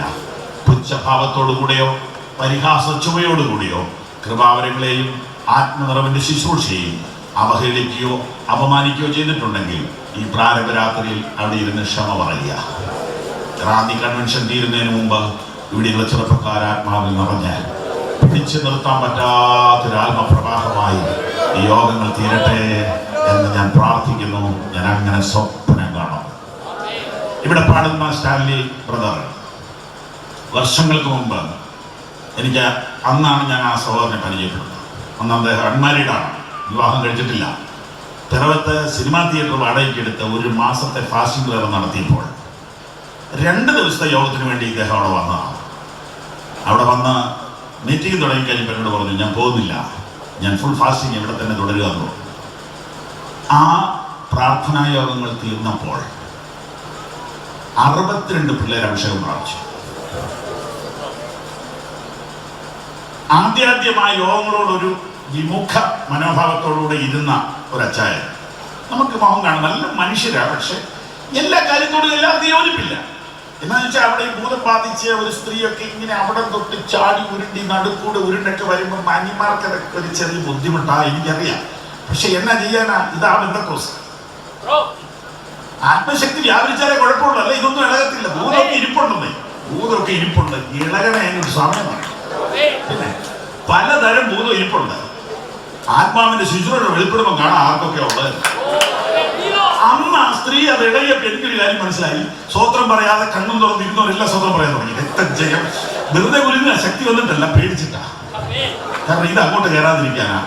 അങ്ങനെ അതൊക്കെ നമ്മുടെ ഇടയിൽ ഒന്ന് വരട്ടെ. എല്ലാം അങ്ങനെ ഒരു കാലം തിരിച്ചു വരണമെന്ന് ഞാൻ പ്രാർത്ഥിക്കുക. ഞാൻ പറയാൻ വന്നത്, ഇങ്ങനെ ഒരു ഇഷ്ടപ്പെടാത്ത മുഖമായിരുന്നു അച്ചായ യോഗം കഴിഞ്ഞപ്പോൾ എന്നോട് പറഞ്ഞു, ഇതിന്റെ മുഴുവൻ ചെലവ് ഞാൻ തന്നേക്കാം, കാരണം പറഞ്ഞാൽ കേൾക്കാത്ത എന്റെ കൊച്ചു അഭിഷേകം പ്രാപിച്ചു. ഒരു വിധത്തിലും കൺട്രോൾ ചെയ്യാൻ മേലാത്ത എന്റെ കൊച്ചു അഭിഷേകം പ്രാപിച്ചു. അവനെ എങ്ങനെ നന്നാക്കാമെന്ന് പറഞ്ഞാൽ ഭാരപ്പെടുകയായിരുന്നു. ഇപ്പൊ അവൻ വീട്ടിലോട്ട് വന്ന ബൈബിള് വായന പ്രാർത്ഥനയാ, അവന് മാറ്റം വന്നെന്ന് പറഞ്ഞു. എന്റെ പൊന്നെ, നിങ്ങളൊരു ഒരു മാസം കെട്ടിയിട്ട് തല്ലിയ അവനെ കൊണ്ട് ബൈബിൾ വായിപ്പിക്കാൻ പറ്റും. അഥവാ വായിച്ചാലും തിരിയുന്നവരെ വായിക്കും. ആ ഊന്നൊക്കെ വായിച്ചിട്ട് പോയി കിടക്കത്തല്ലേ ഉള്ളൂ. ഇത് കുത്തിയിരുന്ന് അവൻ വചനം ധ്യാനിക്കുന്ന കണ്ടപ്പോൾ അവന്റെ അപ്പനെ മനസ്സിലായി, ഈ കിടന്ന് തുള്ളിച്ചാടിയത് വെറുതെയല്ല, ഇതിനകത്ത് എന്തോ സംഭവമുണ്ടെന്ന്. അത് വാസ്തവത്തിൽ ഞങ്ങൾക്ക് മൊത്തത്തിൽ ഒരു ആശ്വാസമായിരുന്നു ആ മീറ്റിംഗ്. ഞാൻ കർത്താവിനെ സ്തുതിക്കുന്നു. പ്രിയപ്പെട്ടവരെ, എന്ത് വില കൊടുത്തും നമ്മുടെ കുഞ്ഞുങ്ങളെ പരിശുദ്ധാത്മനിറവിന്റെ അനുഭവത്തിലേക്ക് നമ്മൾ തള്ളിവിടണം. ആത്മനിറവിന്റെ അനുഭവത്തിലേക്ക് നമ്മൾ തള്ളിവിടണം. പരിശുദ്ധാത്മാവിന്റെ പ്രകാശനങ്ങൾ, പരിശുദ്ധാത്മാവിന്റെ നിയോഗങ്ങൾ, പരിശുദ്ധാത്മാവിന്റെ നടത്തിപ്പുകൾ, ഇവയ്ക്ക് വേണ്ടി നമ്മളെ തന്നെ വിട്ടുകൊടുക്കണം. കാറ്റ് ഇഷ്ടമുള്ളിടത്ത് വീഴുന്നു. ദൈവത്തിന് നദിയിൽ വെള്ളം നിറഞ്ഞിരിക്കുന്നു. അങ്ങനെ പരിശുദ്ധാത്മാ നിറവിന്റെ അനുഭവത്തിന് വേണ്ടി കൊതിയോടുകൂടെ നിങ്ങൾ മാതാപിതാക്കൾ പ്രാർത്ഥിക്കുകയും കുഞ്ഞുങ്ങളെ അതിനുവേണ്ടി ഒരുക്കുകയും ചെയ്യണം എന്ന് ഞാൻ നിങ്ങളോട് സ്നേഹത്തോടെ ഉപദേശിക്കട്ടെ. പരിശുദ്ധാത്മ നിറവിനോടുള്ള ബന്ധപ്പെട്ട് അതിനുവേണ്ടി പ്രാർത്ഥിക്കുന്നതിനെ കുറിച്ചാണല്ലോ ഇപ്പോൾ വായിച്ചത്. ഇനിയുമുള്ള അരമണിക്കൂർ സമയം കർത്താവായ യേശു ഈ വിഷയത്തെ കുറിച്ച് പറഞ്ഞിട്ടുള്ള ചില വാക്യങ്ങൾ കാണിക്കാം. പൗലോസ് പറഞ്ഞിട്ടുള്ളതിലോട്ട് ഇന്ന് പോകുന്നില്ല, പത്രോസ് പറഞ്ഞിട്ടുള്ളതിലോട്ട് പോകുന്നില്ല, മൊത്തത്തിലുള്ള പഠനങ്ങളിലേക്കും പോകുന്നില്ല. യേശു തമ്പുരാൻ ഹോളി സ്പിരിറ്റിനെ കുറിച്ച് എന്തൊക്കെ പറഞ്ഞിട്ടുണ്ട് ഞാനൊരു 10 വാക്യം വായിച്ചു കേൾപ്പിക്കാം, വ്യാഖ്യാനിക്കുന്നില്ല. പെട്ടെന്ന് വായിക്കാമെങ്കിൽ ഉപകാരമാണ്. യോഹന്നാന്റെ സുവിശേഷം 3-ാമത്തെ അധ്യായം 3-ാമത്തെ വാക്യം. യോഹന്നാന്റെ സുവിശേഷം 3-ാമത്തെ അധ്യായം. യേശു അവനോട്, ആമേൻ ആമേൻ ഞാൻ നിന്നോട് പറയുന്നു, പുതുതായി ജനിച്ചില്ല എങ്കിൽ ദൈവരാജ്യം കാണുവാൻ ആർക്കും കഴിയുകയില്ല എന്ന് ഉത്തരം പറഞ്ഞു. ഇനി 6-ാം വാക്യം. ജഡത്താൽ ജനിച്ചത് ജഡം ആകും, ആത്മാവാൽ ജനിച്ചത് ആത്മാവ്. പുതുതായി ജനിക്കുക എന്നതിന് വിശദീകരണമായിട്ട് പറയുന്നത് ആത്മാവിനാൽ ജനിക്കുക എന്നതാണ്. അപ്പോൾ പരിശുദ്ധാത്മാവിനെ സംബന്ധിച്ച് കർത്താവ് പറയുന്ന ആദ്യത്തെ ഉപദേശം ആത്മാവിനാലുള്ള ജനനമാണ്. ഇതാണ് നമ്മൾ വീണ്ടും ജനനമെന്നും രക്ഷാനിർണയമെന്നും ഒക്കെ പറഞ്ഞു കൊണ്ടുവരുന്ന ആ ആദ്യത്തെ ഉപദേശ സത്യം. ഇത് പരിശുദ്ധാത്മാവിനാലാണ് നടക്കുന്നത്. വിശദീകരണത്തിന് കൊരിന്ത്യർ ലേഖനത്തിൽ കിടക്കുന്നു, പരിശുദ്ധാത്മാവിനാൽ അല്ലാതെ യേശു കർത്താവെന്ന് പറയാൻ ആർക്കും കഴിയുകയില്ല. അപ്പോൾ യേശു കർത്താവെന്ന് പറഞ്ഞാൽ രക്ഷിക്കപ്പെടും. 3 വാക്യങ്ങൾ ഓർമ്മ വന്ന് കാണുമല്ലോ. 1 കൊരിന്ത്യർ 12:3, റോമർ 10:9-10, യോഹന്നാൻ 3:6. ഈ 3 വാക്യങ്ങളും കൂടെ ചേർത്താൽ വീണ്ടും ജനനം, രക്ഷ, ഈ അനുഭവങ്ങൾ പരിശുദ്ധാത്മാവിനാലാണ് സംഭവിക്കുന്നത്. പരിശുദ്ധാത്മാവിനാൽ അല്ലാതെ യേശു കർത്താവ് എന്ന് പറയാൻ ആർക്കും കഴിയത്തില്ല. അവർ രക്ഷ ഏറ്റു പറയുന്ന ഏതൊരു വ്യക്തിയുടെയും ഉള്ളിൽ ആത്മാവിനാലുള്ള പരിവർത്തനം നടക്കുന്നുണ്ട്. ഇതാണ് ഒന്നാമത് കർത്താവ് പറഞ്ഞത്. എന്നാൽ ഇച്ചിരിയുടെ മുമ്പോട്ട് പോകുമ്പോൾ 4-ാമത്തെ അധ്യായത്തിലോട്ട് വരുമ്പോൾ 14-ാമത്തെ വാക്യം വായിക്കാം.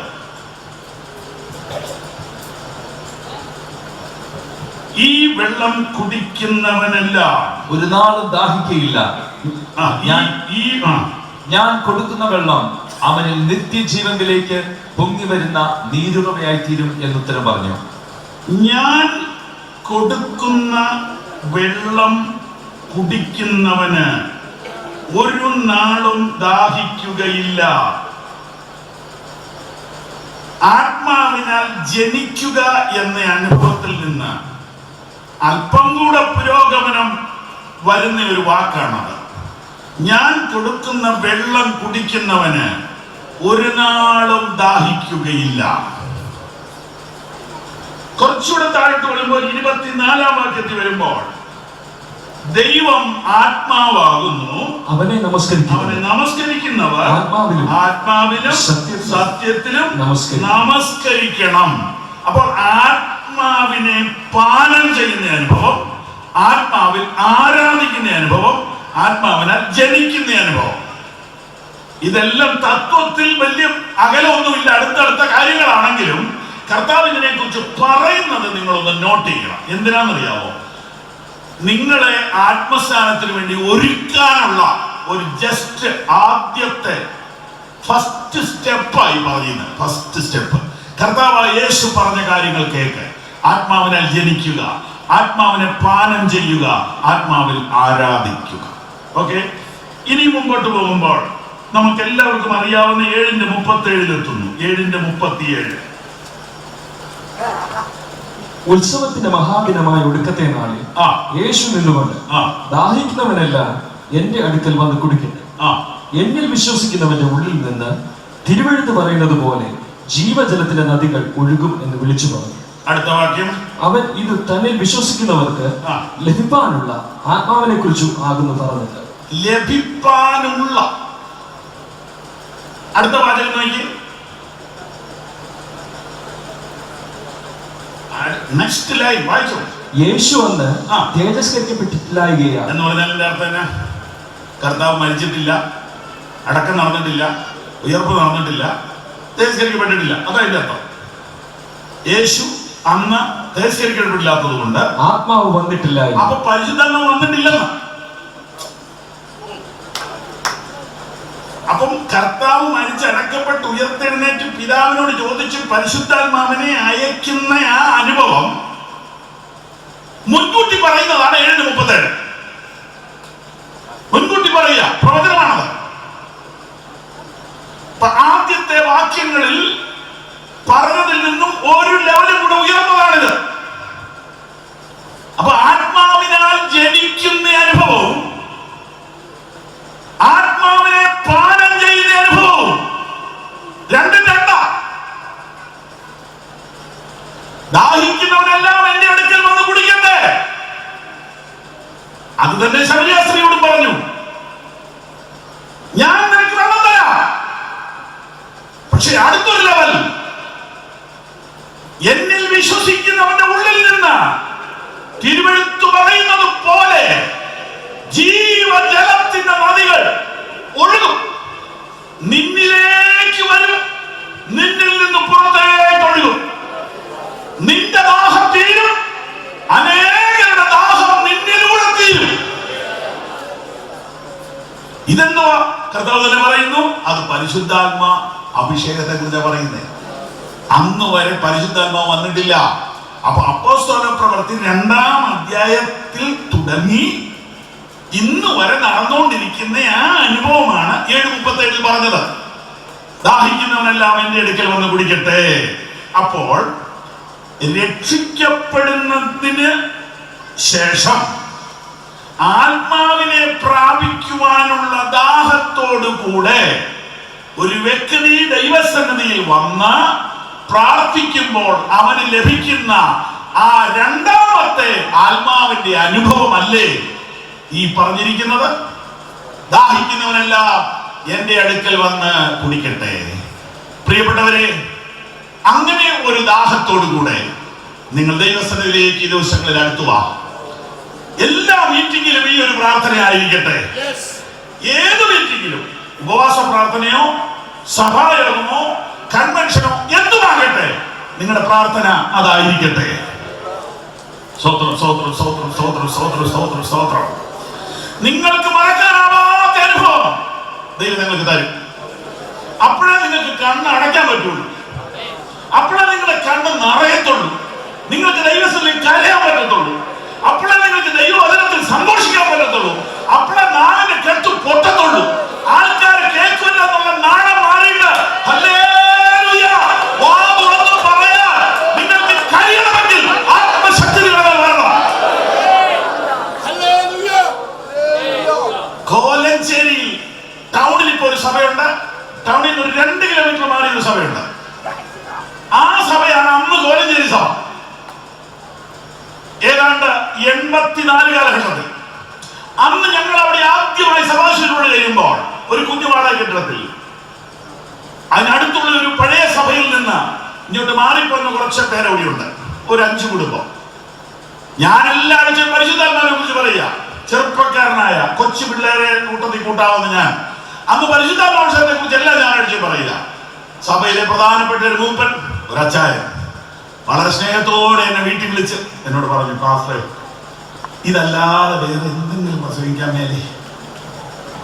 ഞാൻ ചോദിച്ചാൽ, ഞാനേ ഒരു പഴയ വിശ്വാസിയാണ്. നമ്മുടെയൊക്കെ പ്രസ്ഥാനത്തിന്റെ ആദ്യകാല സഭകളിൽ ഒന്നിലായിരുന്നു ഞാൻ. അവിടെ ഈ പരിശുദ്ധാത്മാവിഷയം പ്രാപിച്ച ഒരു കണത്തിക്കൂട്ടിയ വിക്രിയകൾ കണ്ട് മനം മടുത്തവനാണ് ഞാൻ. അതിക്കുള്ളിൽ ഞാൻ പൊതുവെ പറയുന്നില്ല. നിങ്ങൾ ഈ പറയുന്ന അഭിഷേകം പ്രാപിച്ചവരും മറുഭാഷ പറയുന്നവരും അവിടെ കിടന്ന് കാണിച്ചതൊക്കെ കണ്ട് മടുത്തിട്ട് മാറിപ്പോന്നവരാണ് ഞാൻ. ഒന്ന് ദൈവത്തിൽ ഓർത്ത് ഇതൊന്നും പറഞ്ഞ് ഇവിടെ ശല്യം ചെയ്യരുത്. ഒന്ന് അടങ്ങി ഒതുങ്ങി വേദോസ്തവം കേട്ട് വചനം ധ്യാനിച്ച് പൊക്കോളാം. വലിയ ചാട്ടവും തുള്ളലും ഒന്നും വേണമെന്ന് എനിക്ക് തോന്നുന്നില്ല. കാരണം ഈ തുള്ളുന്നവർക്കൊന്നും സ്വഭാവത്തിൽ ഒരു മാറ്റവുമില്ല. അമ്മായിയമ്മയോട് മിണ്ടാത്ത മരുമകൾ സഭയെ കിടന്ന് തുള്ളിയിട്ട് എന്നാ വാസ്ത്ര കാര്യം? വയസ്സായ അപ്പന് വെള്ളം കൊടുക്കാതെ ഇവിടെ കിടന്ന് മേശ ചവിട്ടി പൊട്ടിച്ചിട്ട് എന്നാ വാസ്ത്ര കാര്യം? ആ അച്ചായൻ പറഞ്ഞതിന് 100 മാർക്ക് ഞാൻ കൊടുത്തേ പറ്റും. ഞാനും ആകെ കുഴഞ്ഞു. ഞാൻ പറഞ്ഞു, അച്ഛാ, അതുകൊണ്ട് നമുക്ക് പരിശുദ്ധാത്മാവിഷയം വേണ്ടെന്നാണോ പറയുന്നത്? അല്ല, എന്നാൽ ഇങ്ങനെയൊക്കെ പോയാലും അങ്ങ് പോകരുതോ സ്വർഗത്തിൽ? ക്രൂശിലെ കള്ളൻ അഭിഷേകം പ്രാപിച്ചോ? ഞാൻ പറഞ്ഞില്ല. അപ്പൊ എനിക്ക് മനസ്സിലായി എന്നേക്കാൾ അച്ഛന് വചനം അറിയാം. ഞാൻ വളരെ ശാന്തമായി പ്രാർത്ഥിച്ചു. ഞാൻ പറഞ്ഞു, അച്ഛാ, ഞാൻ ഒരു ചോദ്യം ചോദിച്ചോട്ടെ, അച്ഛന് പ്രാപിക്കാൻ ആഗ്രഹമുണ്ടോ? ഇല്ല, എന്റെ പ്രതീക്ഷ പോയതുപോലെ. അതിനാ ഞാൻ 10-45 കൊല്ലം പ്രാർത്ഥിച്ച് കിട്ടിയില്ല.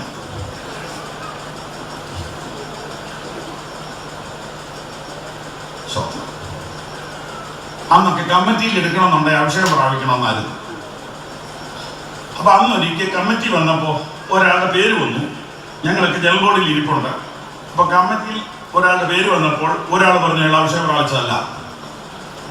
അത് തർക്കമായപ്പോൾ ആ വ്യക്തി എഴുന്നേറ്റ് പറഞ്ഞു, ഇപ്പൊ പായിട് കാണിച്ചു തരാമോ? അതോടുകൂടെ കേട്ടതോടുകൂടി എനിക്ക് മനസ്സിലായി ഇത് എപ്പോ എവിടെയും കാണിക്കാവുന്നതൊക്കെ ആയി തീർന്നെങ്കിൽ എനിക്ക് വേണ്ടാന്ന്. അങ്ങനെ ഞാൻ ഉള്ളുകൊണ്ട് ഈ സാധനം വേണ്ടെന്ന് പറഞ്ഞിരിക്കുകയാണ്. അപ്പൊ അങ്ങനെ പറഞ്ഞിട്ടുള്ളവർക്ക് ഇവിടെ കാണുകയല്ലേ, അല്ലേ? അവിടെയൊക്കെ ഉണ്ടായിരുന്നു. അപ്പൊ എനിക്ക് ആകെ ഒന്നും മേല നിവൃത്തിയില്ലാതെയായി. ഇനിയിപ്പോ എന്നാ ചെയ്യുന്നത്? ഞാൻ പറഞ്ഞ, അച്ഛാ, ഞാൻ അച്ഛന് വേണ്ടി പ്രാർത്ഥിക്കാം. നമുക്ക് ഒരുമിച്ചിരുന്ന് പ്രാർത്ഥിക്കാം, അവരെ ആരെയും കൂടണ്ട. ഏതായാലും പ്രാർത്ഥിച്ചു. നടന്നില്ല കേട്ടോ.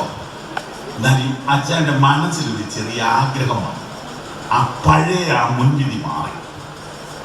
കാരണം എന്നോട് വ്യക്തിപരമായ വിരോധം ഇല്ലാത്തത് കൊണ്ടും സാക്ഷ്യം ഇല്ലാത്ത ആരും ഇപ്പൊ ആ സഭയിൽ ഇല്ലാത്തത് കൊണ്ടും ആത്മാവ് പ്രാപിക്കണമെന്നൊരാഗ്രഹം തോന്നി.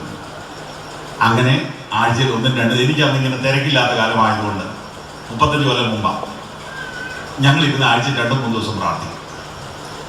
ദൈവത്തിന്റെ മഹാകരുണയാണ്. ഒരു ഞായറാഴ്ച സങ്കീർത്തനം വായിച്ച് ഞങ്ങളിങ്ങനെ ദൈവത്തെ സ്തുതിച്ചുകൊണ്ടിരിക്കുമ്പോൾ ആരും കൈവച്ചില്ല. 10-70 വയസ്സായി അപ്പച്ചൻ ആത്മാവിൽ നടന്നു.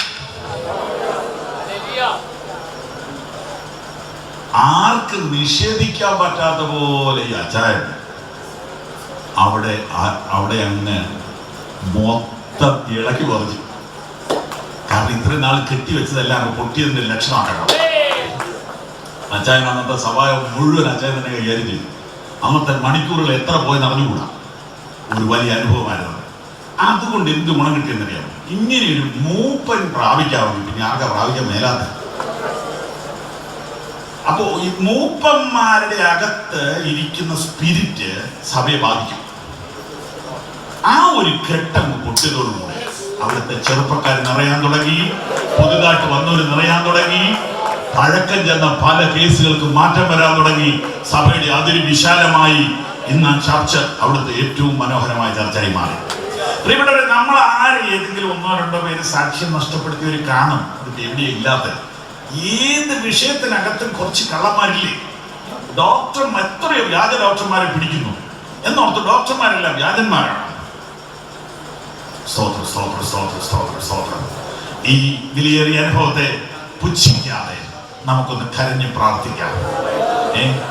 ഇന്ത്യൻ പെന്തക്കോസ്ത് ദൈവസഭ മൊത്തത്തിൽ ആത്മനിറവിലേക്ക് വരട്ടെ. നമ്മുടെ സഭകളെല്ലാം പരിശുദ്ധാത്മനിറവിന്റെ ആഴത്തിലേക്ക് വരട്ടെ. തന്നിൽ വിശ്വസിക്കുന്നവർക്ക് ലഭിക്കാനിരിക്കുന്ന ആത്മാവിനെ കുറിച്ചാകുന്നു പറഞ്ഞത്. നിങ്ങൾക്കൊരു ദാഹം ഉണ്ടാകുവാൻ ഈ വചനങ്ങൾ കാരണമാകട്ടെ. കർത്താവായ യേശു വീണ്ടും പറയുക. കർത്താവ് ഇത്രയും കൂടുതൽ പറഞ്ഞു ഒരു വിഷയമില്ല കേട്ടോ. ഞാൻ പറയാമെന്ന് പറഞ്ഞ ഭാഗങ്ങൾ പെട്ടെന്ന് പറഞ്ഞു പോകട്ടെ. പെട്ടെന്ന് എടുത്തു. യോഹന്നാൻ 14 14:12.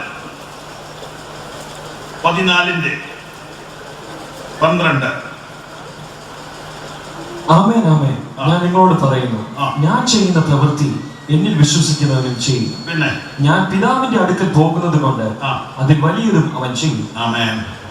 വായിച്ചു. നിങ്ങൾ എന്റെ നാമത്തിൽ അപേക്ഷിക്കുന്നതൊക്കെ പിതാവ് പുത്രനിൽ മഹത്വപ്പെടുന്നതിന് ഞാൻ ചെയ്തു തരും. പിന്നെ നിങ്ങൾ എന്റെ നാമത്തിൽ എന്നോട് അപേക്ഷിക്കുന്നതൊക്കെ ഞാൻ ചെയ്തു തരും. നിങ്ങൾ എന്നെ സ്നേഹിക്കുന്നുവെങ്കിൽ എന്റെ കൽപ്പനകളെ കാത്തുകൊള്ളു. എന്നാൽ ഞാൻ പിതാവിനോട് ചോദിക്കും, അവൻ സത്യത്തിന്റെ ആത്മാവെന്ന മറ്റൊരു കാര്യസ്ഥനെ എന്നേക്ക് നിങ്ങളോടുകൂടെ ഇരിക്കേണ്ടതിന് നിങ്ങൾക്ക് തരും. കേട്ടല്ലോ, പരിശുദ്ധാത്മാവിനെ കുറിച്ച് വീണ്ടും പറയുക. ഞാൻ പിതാവിനോട് ചോദിക്കും, അവൻ സത്യത്തിന്റെ ആത്മാവെന്ന മറ്റൊരു കാര്യസ്ഥനെ എന്നേക്ക് നിങ്ങളോടുകൂടി ഇരിക്കേണ്ടതിന് നിങ്ങൾക്ക് തരും. യോഹന്നാൻ 7:37 പറഞ്ഞ കാര്യം തന്നെ ആവർത്തിക്കുക. രക്ഷിക്കപ്പെട്ട ആളുകൾക്ക് രണ്ടാമത് ലഭിക്കുന്ന ആത്മാവിന്റെ അനുഭവമാണത്. ഇവിടെയാണ് ഈ വിഷയത്തിന്റെ ഏറ്റവും പ്രധാനപ്പെട്ട രഹസ്യം ഞാൻ കണ്ടത്.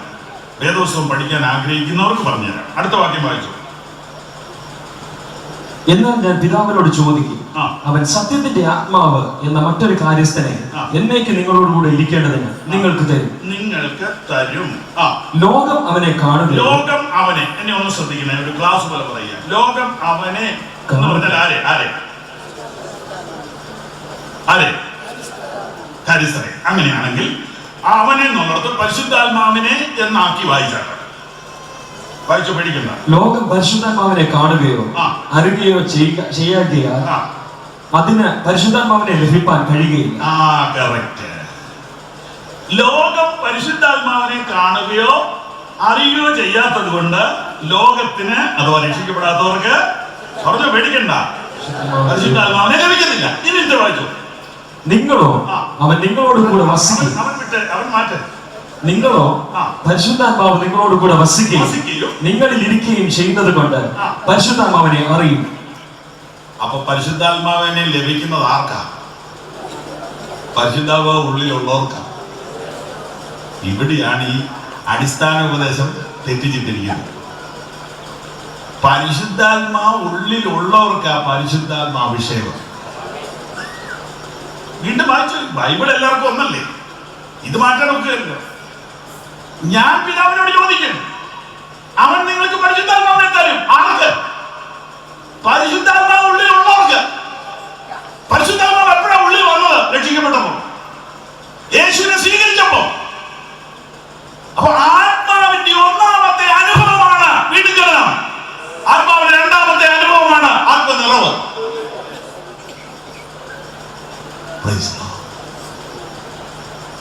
രക്ഷിക്കപ്പെട്ടവരിൽ ആത്മാവുണ്ടോ? ഉണ്ട്. പക്ഷെ ആത്മനിറവില്ല, ആത്മാഭിഷേകമില്ല, ആത്മസ്നാനമില്ല. രക്ഷിക്കപ്പെട്ടവരിൽ ആത്മാവുണ്ട്, പക്ഷെ ആത്മനിറവില്ല, ആത്മാഭിഷേകമില്ല, ആത്മസ്നാനമില്ല. നിങ്ങളോ പരിശുദ്ധാത്മാവ് നിങ്ങളിൽ ഇരിക്കുന്നതിനാലും നിങ്ങൾ അവനെ അറിയുന്നതിനാലും നിങ്ങൾക്ക് അവനെ ലഭിക്കും.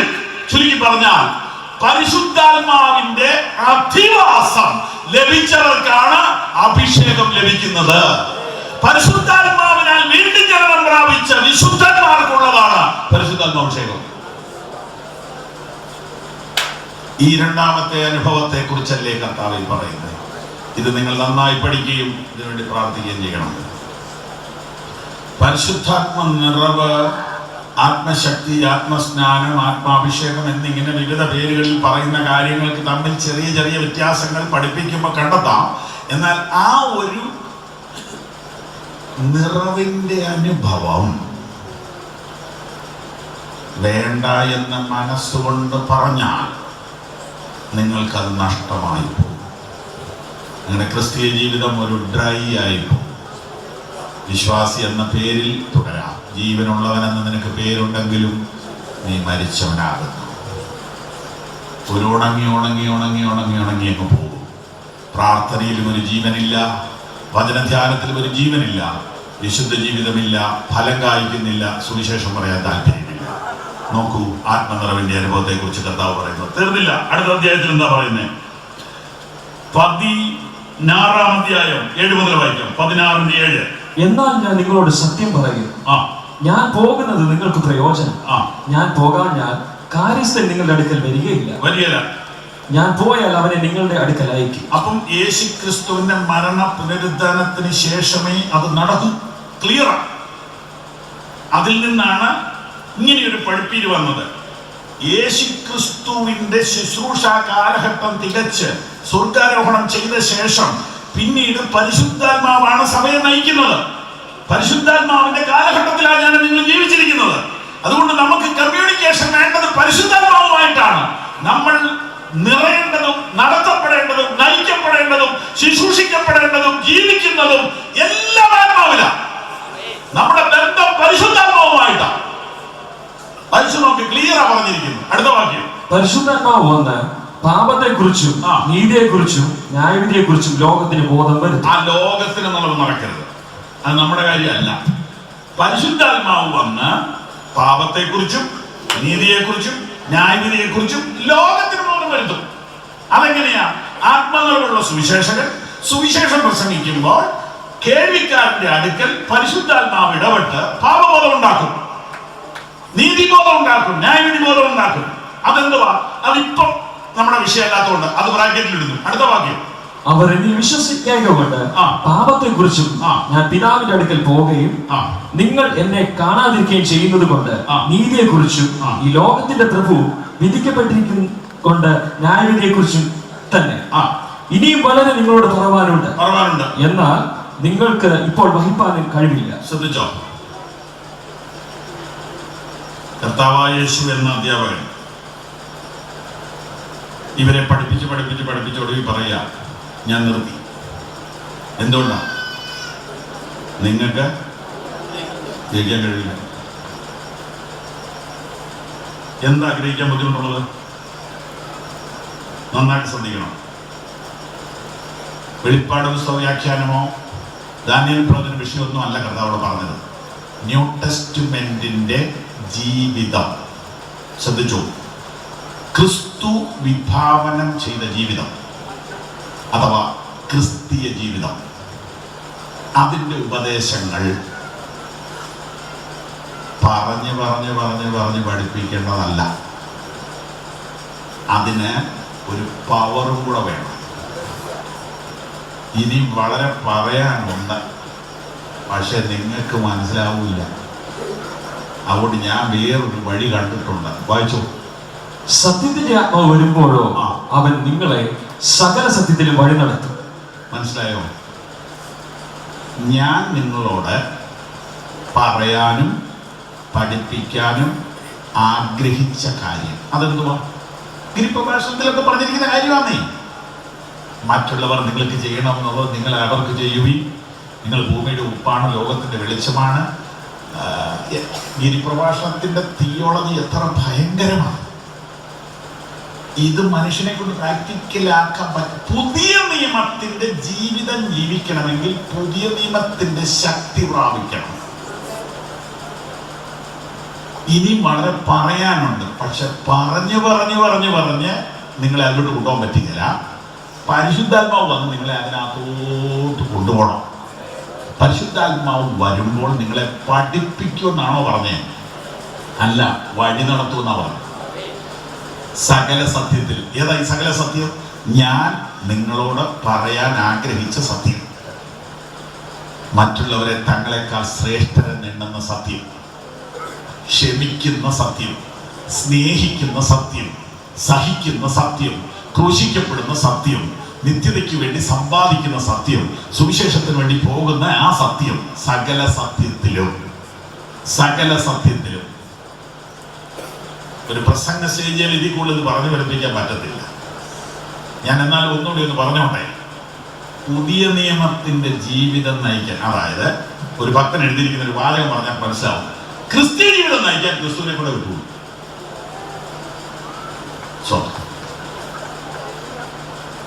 കർത്താവ് വിഭാവനം ചെയ്ത ജീവിതം നയിക്കാൻ ഈ ജഡശരീരത്തിൽ പറ്റൂ.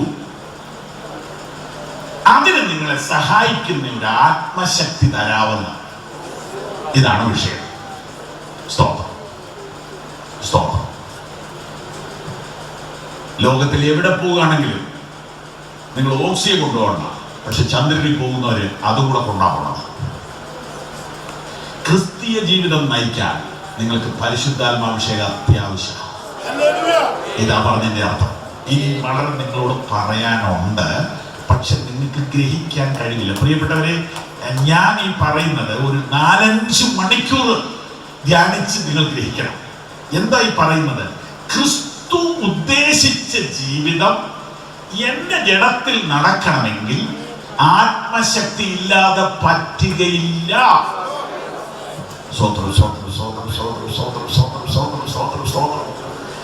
എന്റെ ജഡത്തെ ജയിക്കാൻ, പാപത്തെ ജയിക്കാൻ, പിശാചിനെ ജയിക്കാൻ, മന്ത്രവാദത്തെ ജയിക്കാൻ, ആഭിചാരത്തെ ജയിക്കാൻ, ഇരുട്ടിന്റെ ശക്തികളെ ജയിക്കാൻ, ആരും കാണാത്ത സമയത്ത് എന്റെ അകത്തൂടെ പോകുന്ന ദുഷ്ട ചിന്തകളെ കൊല്ലാൻ, ഒരു മനുഷ്യന് കാണാത്ത സമയത്ത് പോലും എന്നെ കാണുന്ന തിന്നുന്ന എന്റെ പാപ സ്വപ്നങ്ങളെ തകർക്കാൻ ആത്മശക്തിക്കേ കഴിയൂ.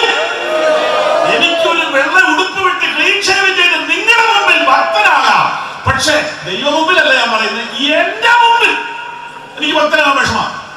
പറഞ്ഞ് മനസ്സിലായോ? നിങ്ങളുടെ മുമ്പിൽ പറ്റും, ദൈവത്തിന്റെ മുമ്പിലെ കാര്യം പിന്നെയാ. എന്റെ മുമ്പിൽ, എന്റെ മനസാക്ഷിയുടെ മുമ്പിലെങ്കിലും എനിക്കൊരു വിശുദ്ധനായി ജീവിക്കാൻ ബുദ്ധിമുട്ടാണ്. എന്റെ ചിന്തകൾ കാടുകയറി പോകുമ്പോൾ, എന്റെ മനസ്സിൽ വൈരാഗ്യം വരുമ്പോൾ, എന്റെ മനസ്സിൽ ജഡീക ചിന്തകൾ ആക്രമിക്കുമ്പോൾ അതിനെ ഓവർകം ചെയ്യാനുള്ള ഒരു ഓർമ്മശക്തി എന്റെ അകത്തിറങ്ങി വരും. പരിശുദ്ധാത്മാവില്ല. ഇതല്ലേ ഈ വാക്യത്തിന്റെ അർത്ഥം? ഇനി നിങ്ങളോട് വളരെ പറയാനുണ്ട്. എന്താ വളരെ പറയാനുള്ളത്? എന്താ ഈ വളരെ പറയാനുള്ളത്? വിശുദ്ധ ജീവിതമാണ്, വേറെ ഒന്നും പറയാനില്ല. ക്രിസ്തീയ ജീവിതം അതുല്യമായ ജീവിതമാണ്. ക്രിസ്തീയ ജീവിതത്തിന് തുല്യം മറ്റൊരു ജീവിതമില്ല. ക്രിസ്തീയ ജീവിതം പോലൊരു ജീവിതമില്ല. പക്ഷെ ഇത് നയിക്കാം. ബൈബിൾ ക്ലാസ് എടുക്കാൻ പറ്റുമോ? ഉടനെ ദോഷം വരുന്നുണ്ടല്ലോ, ബൈബിൾ ക്ലാസ് എടുക്കണ്ടെന്നാ പറഞ്ഞത്. അതല്ല പറയുന്നേ, ബൈബിൾ ക്ലാസ് മാത്രം പോരെന്ന്. സൈക്കിൾ മോട്ടോർ സൈക്കിളോടുള്ള വ്യത്യാസം എന്നാ? രണ്ടിനും 2 വീലാണ്, രണ്ടിനും ഹാൻഡിലുണ്ട്, രണ്ടിനും ബ്രേക്ക് ഉണ്ട്, രണ്ടിനും ലൈറ്റ് ഉണ്ട്, ഒരെണ്ണത്തിന് മണി, ഒരെണ്ണത്തിനും PP. ഇതൊക്കെയാണോ വ്യത്യാസം? ഇതൊന്നും അല്ല വ്യത്യാസം. ഒരെണ്ണത്തിന് മോട്ടറുണ്ട്, മറ്റേ മോട്ടറില്ല. അത്രേ ഉള്ളൂ. കിണറ്റിന്ന് കപ്പി കയറി വിട്ടാൽ വെള്ളം കിട്ടും. കറക്റ്റാ, വെള്ളമാണ്, ഒറിജിനൽ വെള്ളമാണ് കിട്ടുന്നത്. മോട്ടർ വെച്ചാൽ വെള്ളം കിട്ടുന്നത്. വെള്ളം മാറിയിട്ടില്ല, ഒന്ന് തന്നെയാ, പവർ മാറി.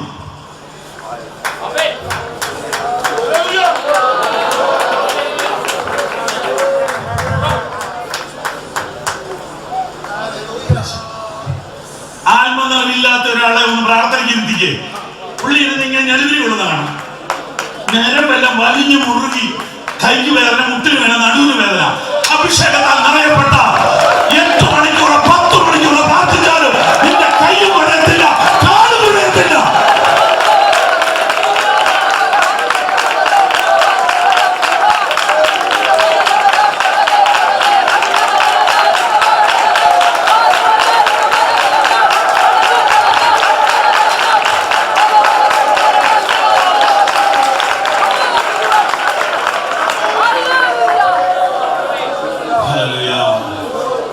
ഹല്ലേലൂയ. ആത്മനിറവിൽ പ്രാർത്ഥിച്ചാലോ? ബുദ്ധിയിൽ പ്രാർത്ഥിക്കുന്നു, ആത്മനിറവിൽ പ്രാർത്ഥിക്കുന്നു. വ്യത്യാസം എന്നാ? ബുദ്ധിയിൽ പ്രാർത്ഥിച്ചാൽ നിങ്ങൾക്ക് അറിയാവുന്നവർക്ക് വേണ്ടിയല്ലേ നിങ്ങൾ പ്രാർത്ഥിക്കുള്ളൂ, ഓർമ്മയുള്ളവർക്ക് വേണ്ടിയല്ലേ പ്രാർത്ഥിക്കുള്ളൂ, കേട്ടിട്ടുള്ളവർക്ക് വേണ്ടിയല്ലേ പ്രാർത്ഥിക്കുള്ളൂ. നിങ്ങൾ ആത്മാവിൽ പ്രാർത്ഥിച്ചാലോ? നിങ്ങൾ അറിഞ്ഞിട്ടില്ലാത്ത, കേട്ടിട്ടില്ലാത്ത അനേക രാജ്യങ്ങളിൽ പ്രാർത്ഥനയുടെ ആത്മാവിൽ ദൈവാത്മാവ് നിങ്ങളെ കൊണ്ടുപോകും.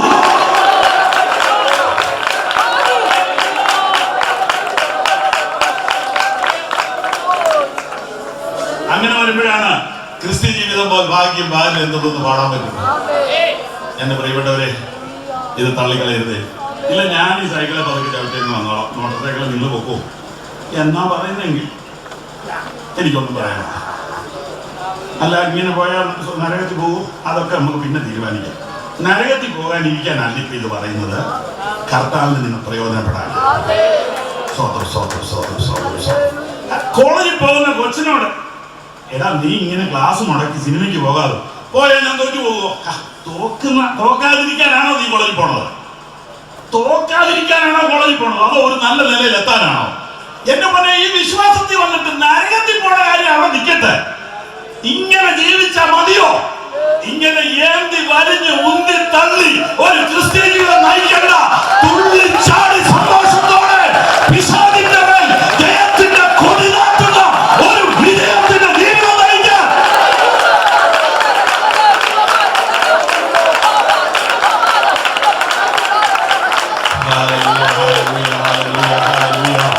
Hallelujah, hallelujah, hallelujah, hallelujah, hallelujah, hallelujah, hallelujah, hallelujah, hallelujah, hallelujah, hallelujah, hallelujah, hallelujah.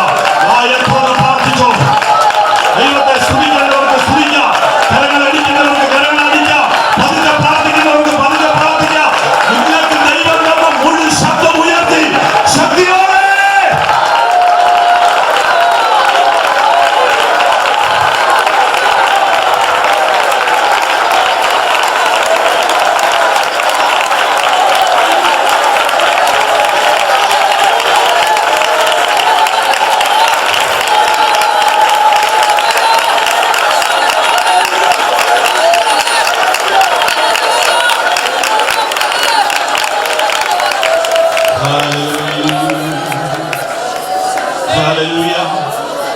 സഹോദരൻ, ഞാൻ സ്ഥാനപ്പെടുത്തിയ സഹോദരൻ ഈ ആഴ്ചയിൽ ന്യൂയോർക്കിൽ നിന്ന് വിളിച്ചു പറഞ്ഞു, അജയ ഞാനൊരു കാഴ്ച കണ്ടു, എനിക്ക് സന്തോഷവും ദുഃഖവും അടക്കാമല്ല, ആരോട് ഇരുന്ന് പറയണ്ടെന്ന് ഓർത്ത് വിളിച്ച എന്നാ, ഞാനിപ്പോൾ ഇവിടുത്തെ വെള്ളക്കാരുടെ സഭകളൊന്ന് മാറി മാറി ഓരോ ഞായറാഴ്ച സന്ദർശിക്കുക.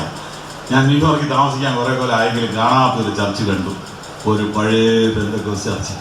ഞാൻ പറഞ്ഞു, എന്നാ ഒന്ന് പറ, വേഗം പറ, നീട്ടിക്കൊണ്ട് പോകാതെ, എനിക്കിതൊക്കെ അറിയണം, ഞാൻ പത്രം വായിച്ചാണ് പഠിക്കുന്നത്, നിങ്ങൾ അവിടെ നിന്ന് പഠിക്കുകയല്ലേ, പറ. എൻ്റെ അച്ചായ അവിടെ ഒരു 10-50 കൂടുതൽ വീൽ ചെയർ ആ ചർച്ചിൻ്റെ ബർത്തയിലിരിപ്പുണ്ട്. ഞാൻ യോഗത്തിന് പോയപ്പോൾ ഇതിൻ്റെ കഥ അറിയണം. പ്രായമുള്ളവരോട് ചോദിച്ചപ്പോൾ പറഞ്ഞു, ഇവിടുത്തെ സീനിയർ പാസ്റ്റർ ജീവിച്ചിരുന്നപ്പോൾ ഇവിടെ ഉന്തിക്കൊണ്ട് വന്ന് സൗഖ്യമായി നടന്നു പോയവരുടെ വീൽ ചെയറാണ്. ഇപ്പൊ അത് വെറുതെ ഇരിക്കുക. ഇപ്പം വിഷമം തോന്നരുത്, ഇപ്പൊ വീൽ ചെയർ മേടിച്ചു കൊടുക്കുക സഭയുടെ വകയായിട്ട്. കേട്ടിട്ടില്ലേ? 50 വീൽ ചെയർ കൊടുത്തു, 200 വീൽ ചെയർ കൊടുത്തു. പെന്തിക്കോസുകാരെ വീൽ ചെയർ കൊടുക്കാനല്ല വിളിച്ചത്, വീൽ ചെയർ വന്നവരെ പ്രാർത്ഥിച്ച് വീട്ടിലോട്ട് വിടാനാ പെന്തിക്കോസുകാരെ വിളിച്ചത്. ആ കാലമൊക്കെ പോയി, ഇപ്പൊ വീൽ ചെയർ മേടിച്ചു കൊടുക്കാൻ തുടങ്ങി. അതെങ്കിലും ചെയ്തല്ലോ, something is better than nothing.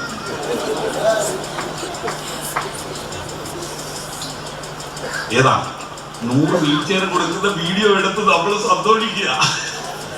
ഒരുത്തനെങ്കിലും wheel chair കൂടാതെ നടത്താനുള്ള ഒരു അഭിഷേകത്തിന് വേണ്ടി പ്രാർത്ഥിക്കാൻ നമ്മുടെ തലമുറയുടെ കണ്ണൊന്ന് തുറക്കട്ടെ. ഒരു രോഗിക്ക് വേണ്ടി പ്രാർത്ഥിക്കാനെങ്കിലുമുള്ള ധൈര്യം നമ്മുടെ സമൂഹത്തിൽ നിന്ന് നഷ്ടപ്പെട്ടു പോയി. നമ്മൾ ഏറ്റവും മികച്ച ഡോക്ടർ എവിടെയുണ്ടെന്ന് പറഞ്ഞു കൊടുക്കുന്ന ഏജന്റുമാരായി മാറിയിരിക്കുക. ഇവിടെ പെന്തക്കോസ്ത് മടങ്ങി വരട്ടെ, ഇവിടെ അഭിഷിക്തന്മാർ മടങ്ങി വരട്ടെ, ഇവിടെ വിരോധമുള്ളവർ എഴുന്നേൽക്കട്ടെ. വാഴ്ചകളെയും അധികാരങ്ങളെയും ആയുധവർഗം ലഭിച്ച് ക്രൂശിൽ അവരുടെ മേൽ ജയോത്സവം കൊണ്ടാടി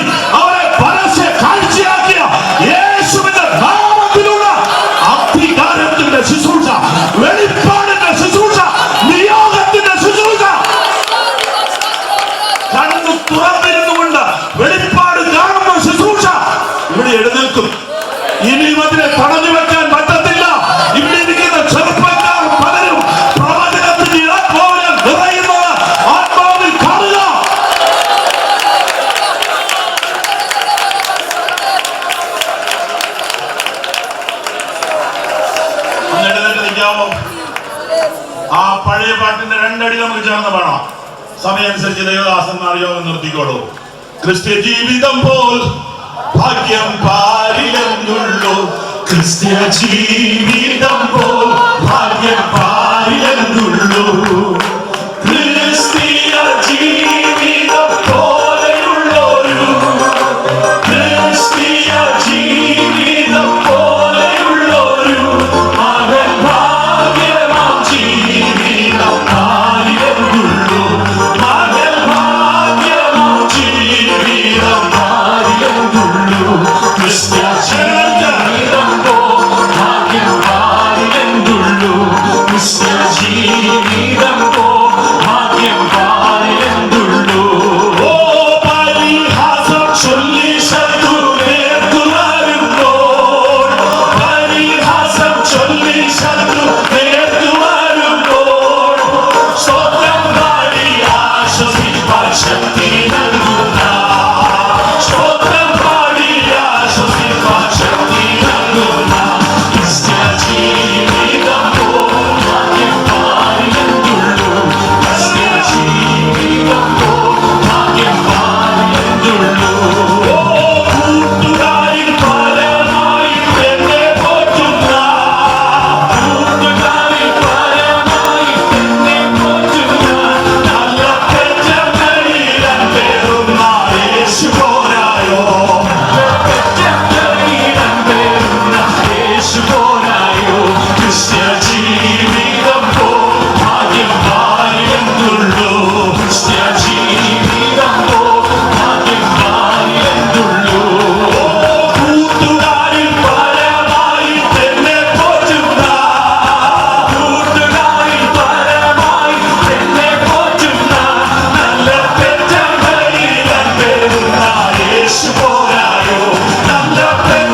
ആർക്കും നിശ്ചയിക്കാൻ പറ്റത്തില്ല.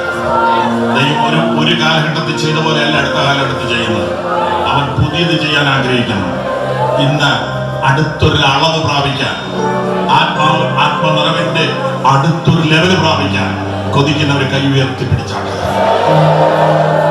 പ്രിയ കർത്താവേ, ഞങ്ങളുടെ ഇടയിൽ ഒരു മാറ്റം വരുത്തണമേ. വിമർശിക്കുന്നവരുടെ വായ അടയ്ക്കത്തക്കവണ്ണം, ചോദ്യങ്ങൾ ചോദിക്കുന്നവരുടെ വായ അടയ്ക്കത്തക്കവണ്ണം, അസൂയാലുക്കളുടെ വായ അടയ്ക്കത്തക്കവണ്ണം, അനിശ്ചിതമായ അടയാളങ്ങളോടുകൂടെ ദൈവത്തിന്റെ പ്രവൃത്തി സഭയുടെ നടുവിൽ ചെയ്യണമേ. ഇവിടെ നിൽക്കുന്ന ചെറുപ്പക്കാർക്ക് വേണ്ടി ഞാൻ പ്രാർത്ഥിക്കുന്നു. അവരുടെ ശരീരത്തിൽ അവർ അറിയത്തക്കവണ്ണം ആത്മശക്തിയുടെ ഒരു പ്രവാഹം ഈ രാത്രി അവരുടെ മേൽ നിഴലിടുവാൻ യേശുവിന്റെ നാമത്തിൽ അങ്ങനെ സംഭവിക്കട്ടെ. ഇവിടെയുള്ള ശുശ്രൂഷകന്മാർക്ക് വേണ്ടി പ്രാർത്ഥിക്കുന്നു. കർത്താവെ, അവര് മനസ്സിലാക്കി വെച്ചിരിക്കുന്ന ധാരണകളെ ഒന്ന് പൊളിക്കണമേ കർത്താവെ. അവർ ധരിച്ചു വെച്ചിരിക്കുന്ന ധാരണകളെ പൊളിക്കണമേ കർത്താവെ. മര്യാദയോളമുള്ള അനുഭവത്തിൽ നിന്ന്, മുത്തോളമുള്ള അനുഭവത്തിൽ നിന്ന് നീന്തിയിട്ടല്ലാതെ കടക്കാൻ വഹിയാത്ത പ്രവാഹത്തിലേക്ക് ശുശ്രൂഷകന്മാരെ മാറ്റണമേ. അഭിഷേകത്താൽ നിയന്ത്രിക്കപ്പെടുന്ന ശുശ്രൂഷകൾ, അഭിഷേകത്താൽ നിയന്ത്രിക്കപ്പെടുന്ന കമ്മിറ്റി മീറ്റിംഗുകൾ, അഭിഷേകത്താൽ നിയന്ത്രിക്കപ്പെടുന്ന തിരഞ്ഞെടുപ്പുകൾ, അഭിഷേകത്താൽ നിയന്ത്രിക്കപ്പെടുന്ന കൺവെൻഷനുകൾ, മാനസിക ഭരണങ്ങൾക്ക് അപ്പുറം കിടക്കുന്ന അഭിഷേകത്തിന്റെ ഭരണം സഭയ്ക്കകത്ത് വെളിപ്പെട്ടു വരട്ടെ.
ഇന്ന് രാത്രിയിൽ കടന്നു വന്നിരിക്കുന്ന ദൈവജനത്തോട് പരിശുദ്ധാത്മാവ് വ്യക്തിപരമായി ഇടപെടുകയായിരുന്നു.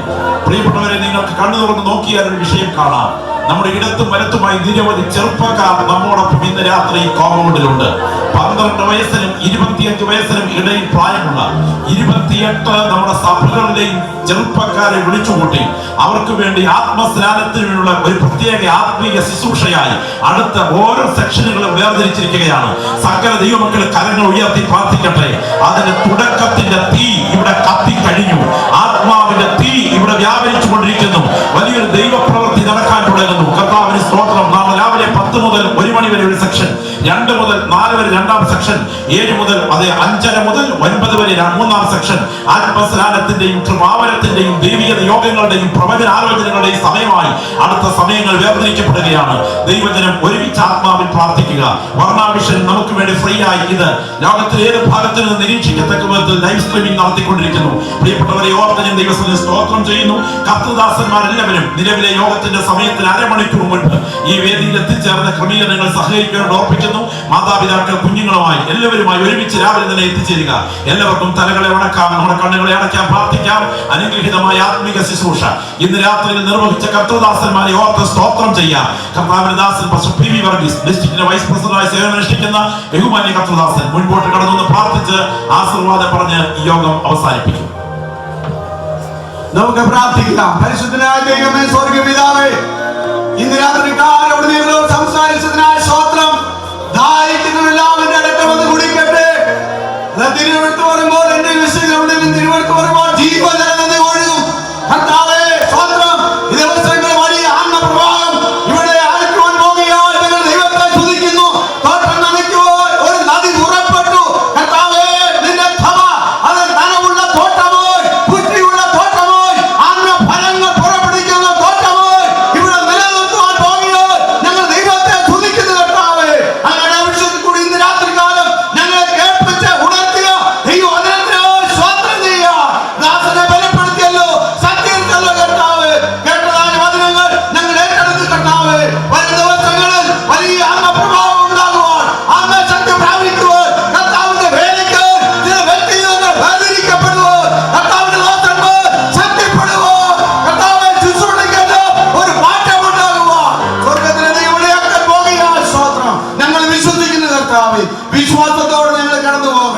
യാത്രയിലെല്ലാം കൂടിയിരിക്കണമേ.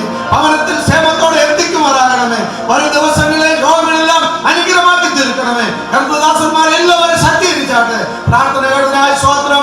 യേശു ക്രിസ്തുവിന്റെ വലിയൊരു നാമത്തിൽ തന്നെ നമ്മുടെ കർത്താവ് രക്ഷിതമായ യേശു ക്രിസ്തുവിന്റെ കൃപയും പിതാവാൻ ദൈവത്തിന്റെ സ്നേഹവും